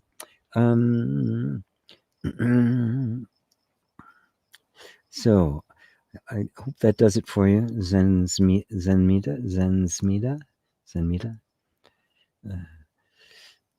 Brian, as usual, this is all perfect for this moment. Rainbows and stars. I love it. You're great, Brian. Mary says it was very confusing at times. What I said, or are you making reference to gurus that are not really gurus? Yeah, it's another word that's kind of gotten appropriated in modern culture. To anybody who's an expert or something, and he's a real guru, the love guru or the techno guru, and that sort of stuff. That's not what it is. It's not a someone at all. It's the active principle of awakening, which is in every single one of us. It's the thing that made you decide to be here rather than somewhere else on a Sunday afternoon or a late Sunday evening, actually. Thanks, that helps a lot. You're very welcome, Starlight. Kelly Brownwell, beautiful. Understood. Excellent, Kelly. Thank you. Ava said, yes, it's clear about awakening and no awakening in death. Wonderful insight. Fantastic. David. Hey, G, what perpetuates the sense of separation is the feeling of a body. I feel my own body. I don't feel a tree or a cat, yet I always know the feel of the body. I am mostly unaware of my little toe, for instance, unless I bring focus to it. Is the body seemingly so important only because we focus on it, even if automatically? Thanks for your amazing help and guidance. Oh, you're welcome. Yeah, it's pretty much that. It's um, in order to experience anything, you must experience it from a point of view, right? Here's this glass of water, right? That's not a good example because it's clear. Let's take this, right? Oh, here's a good one. Trying to fix a chair. Duct tape, right? Good old ordinary duct tape, right? Everybody has an idea of what duct tape is, right? I've never actually put any on a duct, so right. Right. So now you're seeing it, right? I'm holding up to the camera so you like see perfectly through that hole, right? Right. But now I do this. You're looking at exactly the same thing. Can you see this and this, or this, or this, or this at the same time? What happens if you saw all of these actually at the same time, all these different angles? You wouldn't see it at all. It wouldn't exist, right? The perception, the point of perception is what makes something exist. Pointed this out before. The word exist comes from the Greek word existere, which means to bring into, to bring, to make stand out. Standing out from the background. If you were seeing something from imagine seeing everything from every possible angle, you wouldn't see it. There'd be no experience. The only way consciousness can experience and call out or make stand forth something to experience is it must compress itself into a perspective. That perspective is what we call the body. That's why it seems so intimate. It is simply the perspective consciousness is assuming in order to taste life. It can't taste any other way. And it's happening billions of times, trillions. I mean, every single thing, the tree, the rocks, the bug that just flew by, the hummingbirds that are around me, right? Is that same consciousness, simply adapting a perspective, the cat perspective. If you had the cat body, what? You'd have cat thoughts, which I don't have to have thoughts, but you'd have cat feelings, cat impulses, cat vocabulary. When you open your mouth, you make a meow. You'd experience the universe, a cat universe. Now, if you were trying to be a cat and a rodent, right, the mouse it was chasing at the same time, be very confusing. Right? Right? The thing about the human perspective is it's the doorway back, where consciousness lets itself back in, out of a perspective, back into the infinite again. Right? So the door swinging, this is the only way you can experience the universe. You are the universe. Literally, you are the universe. This perspective we call the body has called into existence, that is to stand out from the realm of shunyata, or pure potential, a universe. And that universe is called David. Or it's GP, or it's, Murphy, the cat who lives next door, right? Or the mouse who doesn't have a name, right? Or the bug that just flew by, right? Or the rocks behind me. Right? Are you following? This isn't an accident. So there's arising in that the sense of I am, which must arise because it's the sense of I am that gives rise to the universe.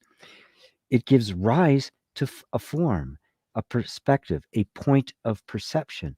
That is the body. But then that I am, what arises in that is a sense, also part of the picture, that I am that body. And now it's not true, but it's just a thought that makes it concrete. And so I literally taste the world as that. That's how consciousness has experience. I mean, if I'm infinite consciousness, I'm seeing through this little portal, it wouldn't be the same experience, would it? It wouldn't really be tasting life as this form, the universe as this form. It has to lose itself in it.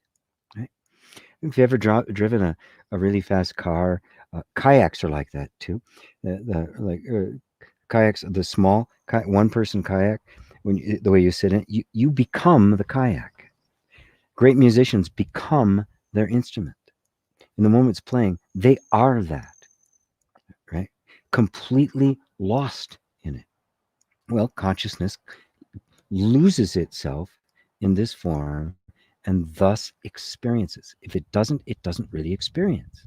And it must completely lose itself in it. I think I even mentioned that to you when we were talking, that if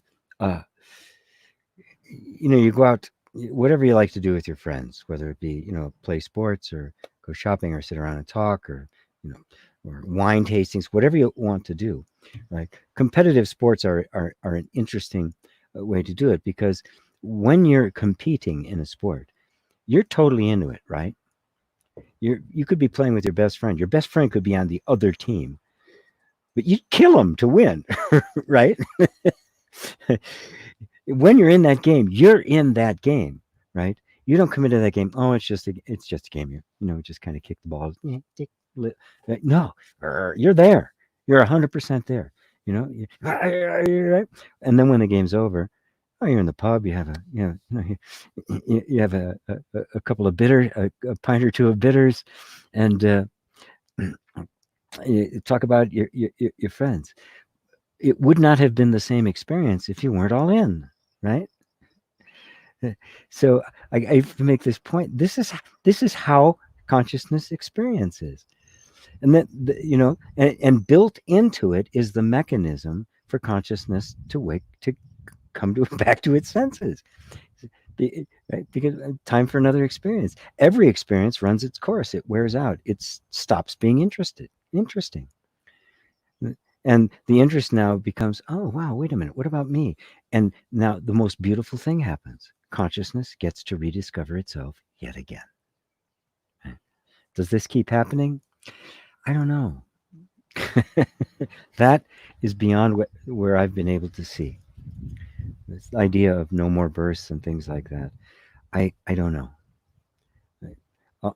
All I know is that this is the way it works. Consciousness is the way it loses itself but doesn't lose itself. I have no idea. Yeah. So nothing you're experiencing is a mistake. Isn't that wonderful? Okay. So you don't have to feel the tree or the cat, because you're only experiencing that cat from a perspective, right? If you want to feel the cat, you become the cat, and now you experience the universe, the cat universe, or the tree universe. And according to the Buddhist tradition, you have. You've done all those, right? And you've gotten to this one now. It was a complete and total experience on part of consciousness. Now you got to this one where consciousness goes, oh, right, that's right. Boy, what an interesting ride that was. You following that? You following that, buddy? Jay says, wicked. Okay, I've got to go down. Oh, Zenita just gave me a donation. Thank you. Bless your heart. All these things really do help. They really, really do help. You can also just go to gpwalsh.com/donate anytime you feel the impulse. And I get it. You can also, I do have an account on Patreon for anybody who'd like to make a regular monthly donation. And if you go to gpwalsh.com/donate, there's a button there that will take you there if you want to make a recurring donation. Wicked. Thank you, Jay. Sue from South Africa. Hello. Maribeth from Southern California. Sarah joining us from France. Sorry I'm late. Yes, we missed you. I was even reluctant to start without you, Sarah. Glad you made it. Sneh says, love from India. Sneh means love. Oh, beautiful. Though, namaste. I felt what you said. Currently in the path of finding me. Truly blessed to hear you. I am 21 and dropping my ego day by day. Wow, 21. Oh my God, you have no idea what that. When I've just seen the younger folks being drawn to this kind of fun non-dual inquiry. It's not heavy. No, it's very light. It's very fun. It's very exciting. Curiosity. It's interesting. It's engaging. It's like, what? This is amazing. And I'm so glad to see that amongst people who are younger. And dropping the ego day by day. Put it this way, it's falling away from you. You don't even have to do the dropping. You just stay aware. You just keep bringing your attention back to you. That which is even aware of the ego and aware of it dropping, right, is already free of the ego. Ah, delightful, delightful. Gunnar says, I love your biblical references. I got a million of them. As some of you may know, I was a bit of a Bible scholar when I first had the first major opening that I had at 19 years old. I lived in the Midwest, and this was 1971. There wasn't any information like this. So I just dove into the Bible. It's the only tradition I knew. I had a sense of it. There was more meaning to it than what I had been told. And I had access to an Interpreter's Bible, this huge 36-volume set, different translations, and I just poured through it and absorbed the mythological tone of it, which that really got centered in me when I became familiar with Joseph Campbell, and I'd actually done it. I discovered the mythological aspect of it. I hadn't gotten stuck in the theology, and in fact, for me, it liberated the Bible. So I can still quote it pretty well, even though it's been decades since I did that kind of thing. Every now and then, some little gem will pop up that because most of the people here come from the West, that you're familiar with it. Their stories were all familiar, and we actually see what they really mean. It's quite amazing. Again, please like and share. Nobody has liked and shared. I'm looking up here, unless they're just not reporting it. Anyway, Jay says, oh, that's Romeo behind me, by the way. If anybody wants to have a cat life, that's Romeo.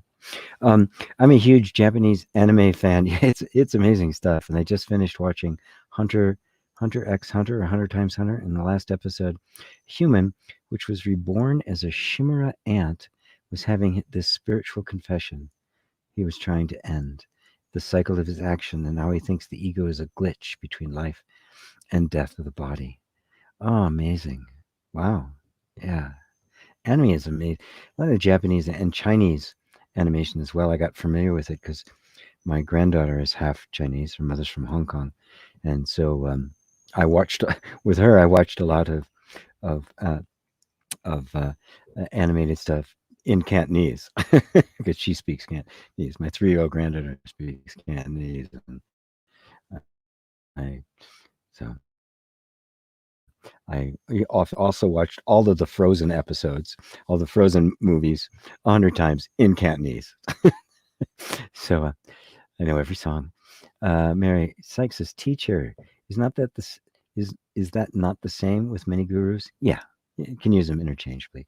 Guru has a different connotation, obviously, and people often think of gurus as, the guy in the robes and the big beards and things like that. But if you watch some of the videos of Muji, who, when he's doing his formal satsang, it's got the garb and everything, but then he'll be in a down vest, his Rasta hat, and a flannel shirt, walking around the hills.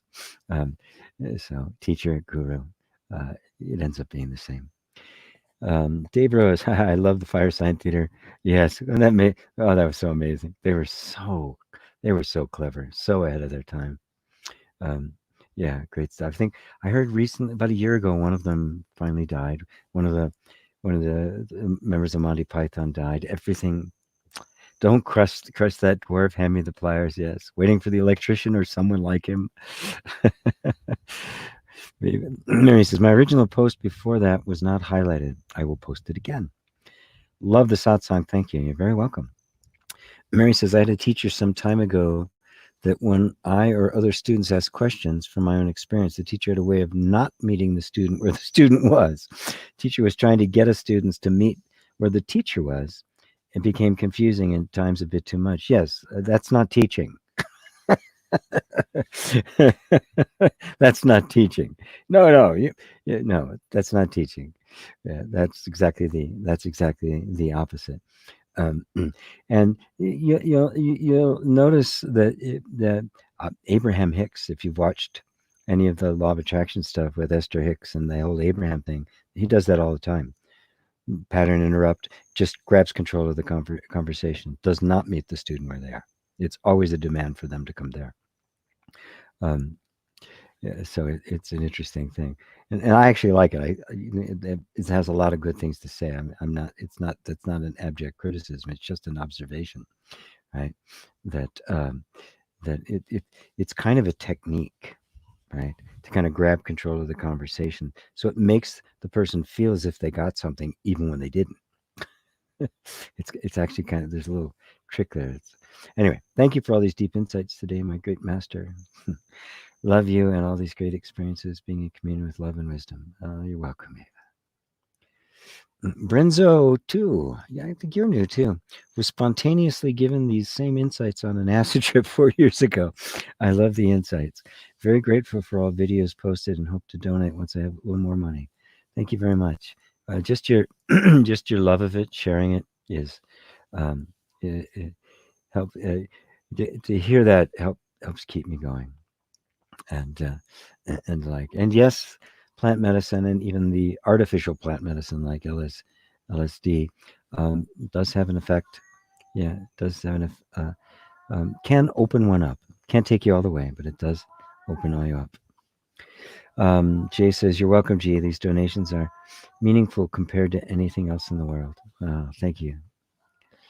Right now there are 32 likes. Oh, really? Okay. Thank you, Cheryl. For some reason, they're not showing up on my screen, my console here. Okay. They usually do, which is surprising, but thank you for telling me that. So I don't have to start, I can stop bugging you. Hey, like me. Better like me. Oops, Romeo. Oops, hide. Romeo, yeah, Romeo the cat. That was him. You were hearing cat talk, right? Whenever I'm able, I want to help continue this message. Thank you. Oh, Michael, thank you. Thank you for your donation as well. Frustrated, I'm 60 years old and still don't know who I really am. It's okay. It's okay. You're on the path, right? Scrunching down here. You're on the path, clearly, right? That's why you're here. You're more awake than you think you are. You know more about who you are than you think you do. And who cares when you get it? Right? So drop the frustration. That frustration is coming from the egoic sense that's trying to establish a sense of separation.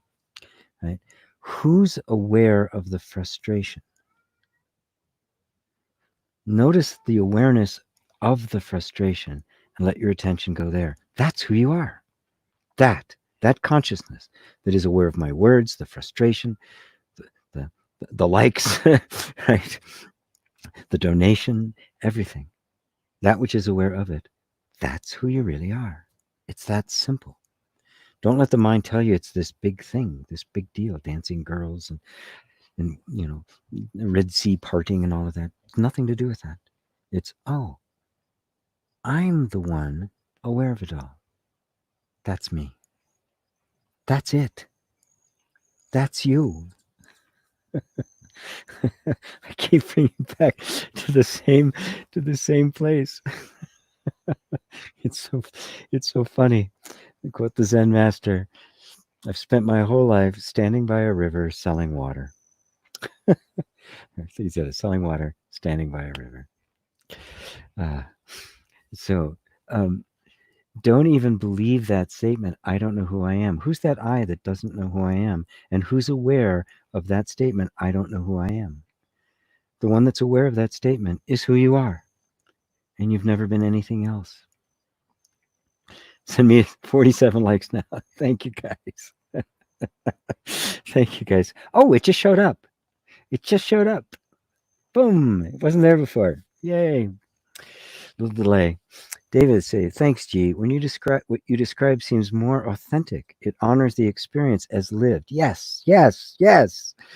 When the non-dual tries to deny experience, right? It's not the genuine thing. It's neo-Advaita. Uh, as as Francis Lucille says, it's a celebration.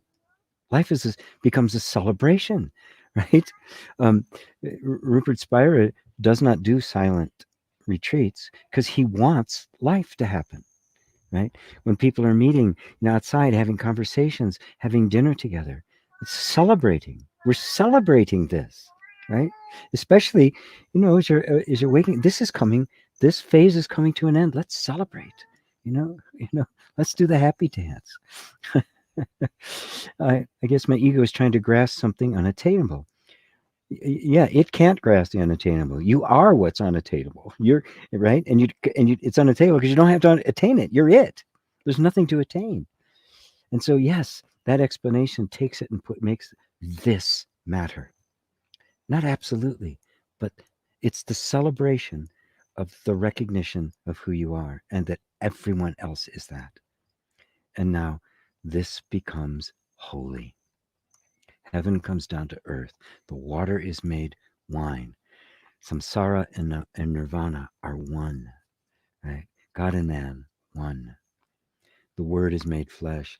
All of those references, the new Jerusalem coming down to earth in the book of Revelation. This is it. This is what it's talking about. That's what it does. God bless. Great pointer, says Michael. Thank you. Welcome. Oops, sorry. 38. 48. 48 who are on the chat room. Oh, right. That's 48 who are watching. You're right. That's not the likes. Right. 38, 48 in the chat.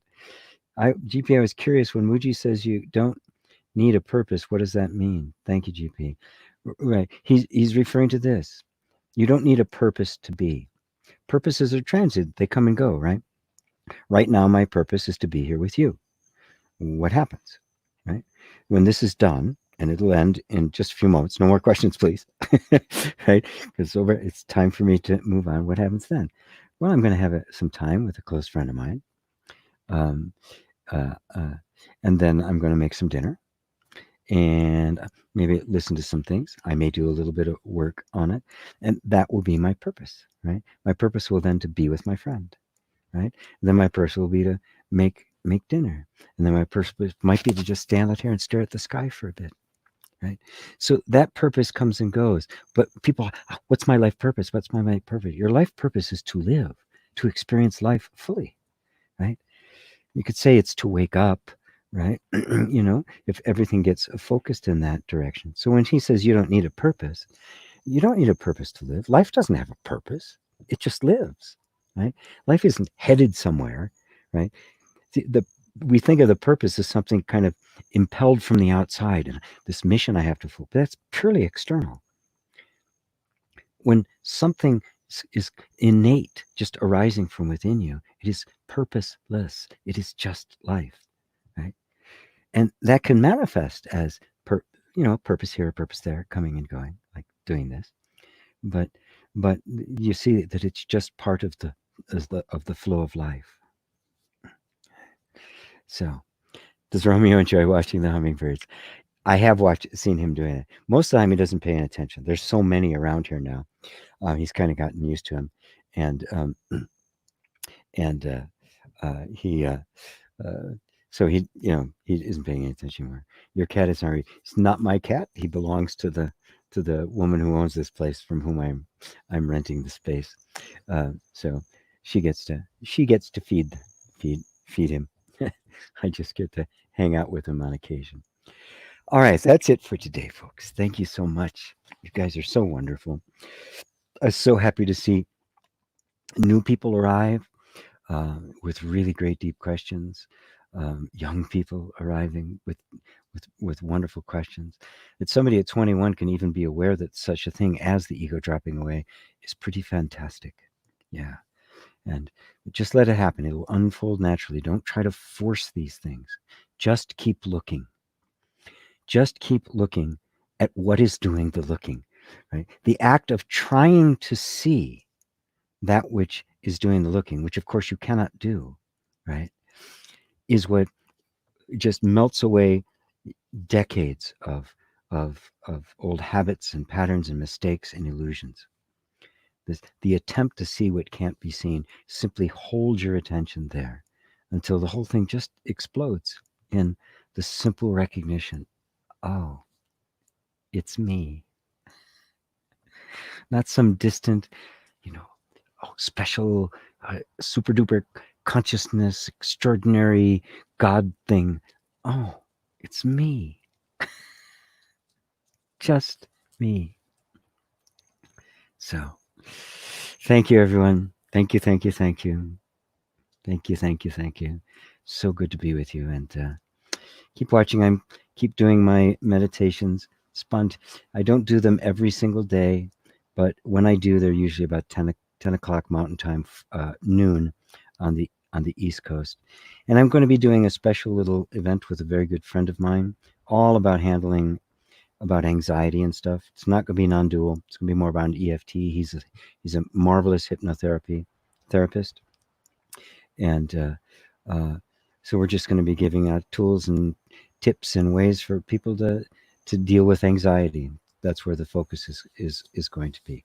So and I will keep you all posted about the whole EFT packages and bundles that'll be coming out. In the meantime, love you all. Namaste.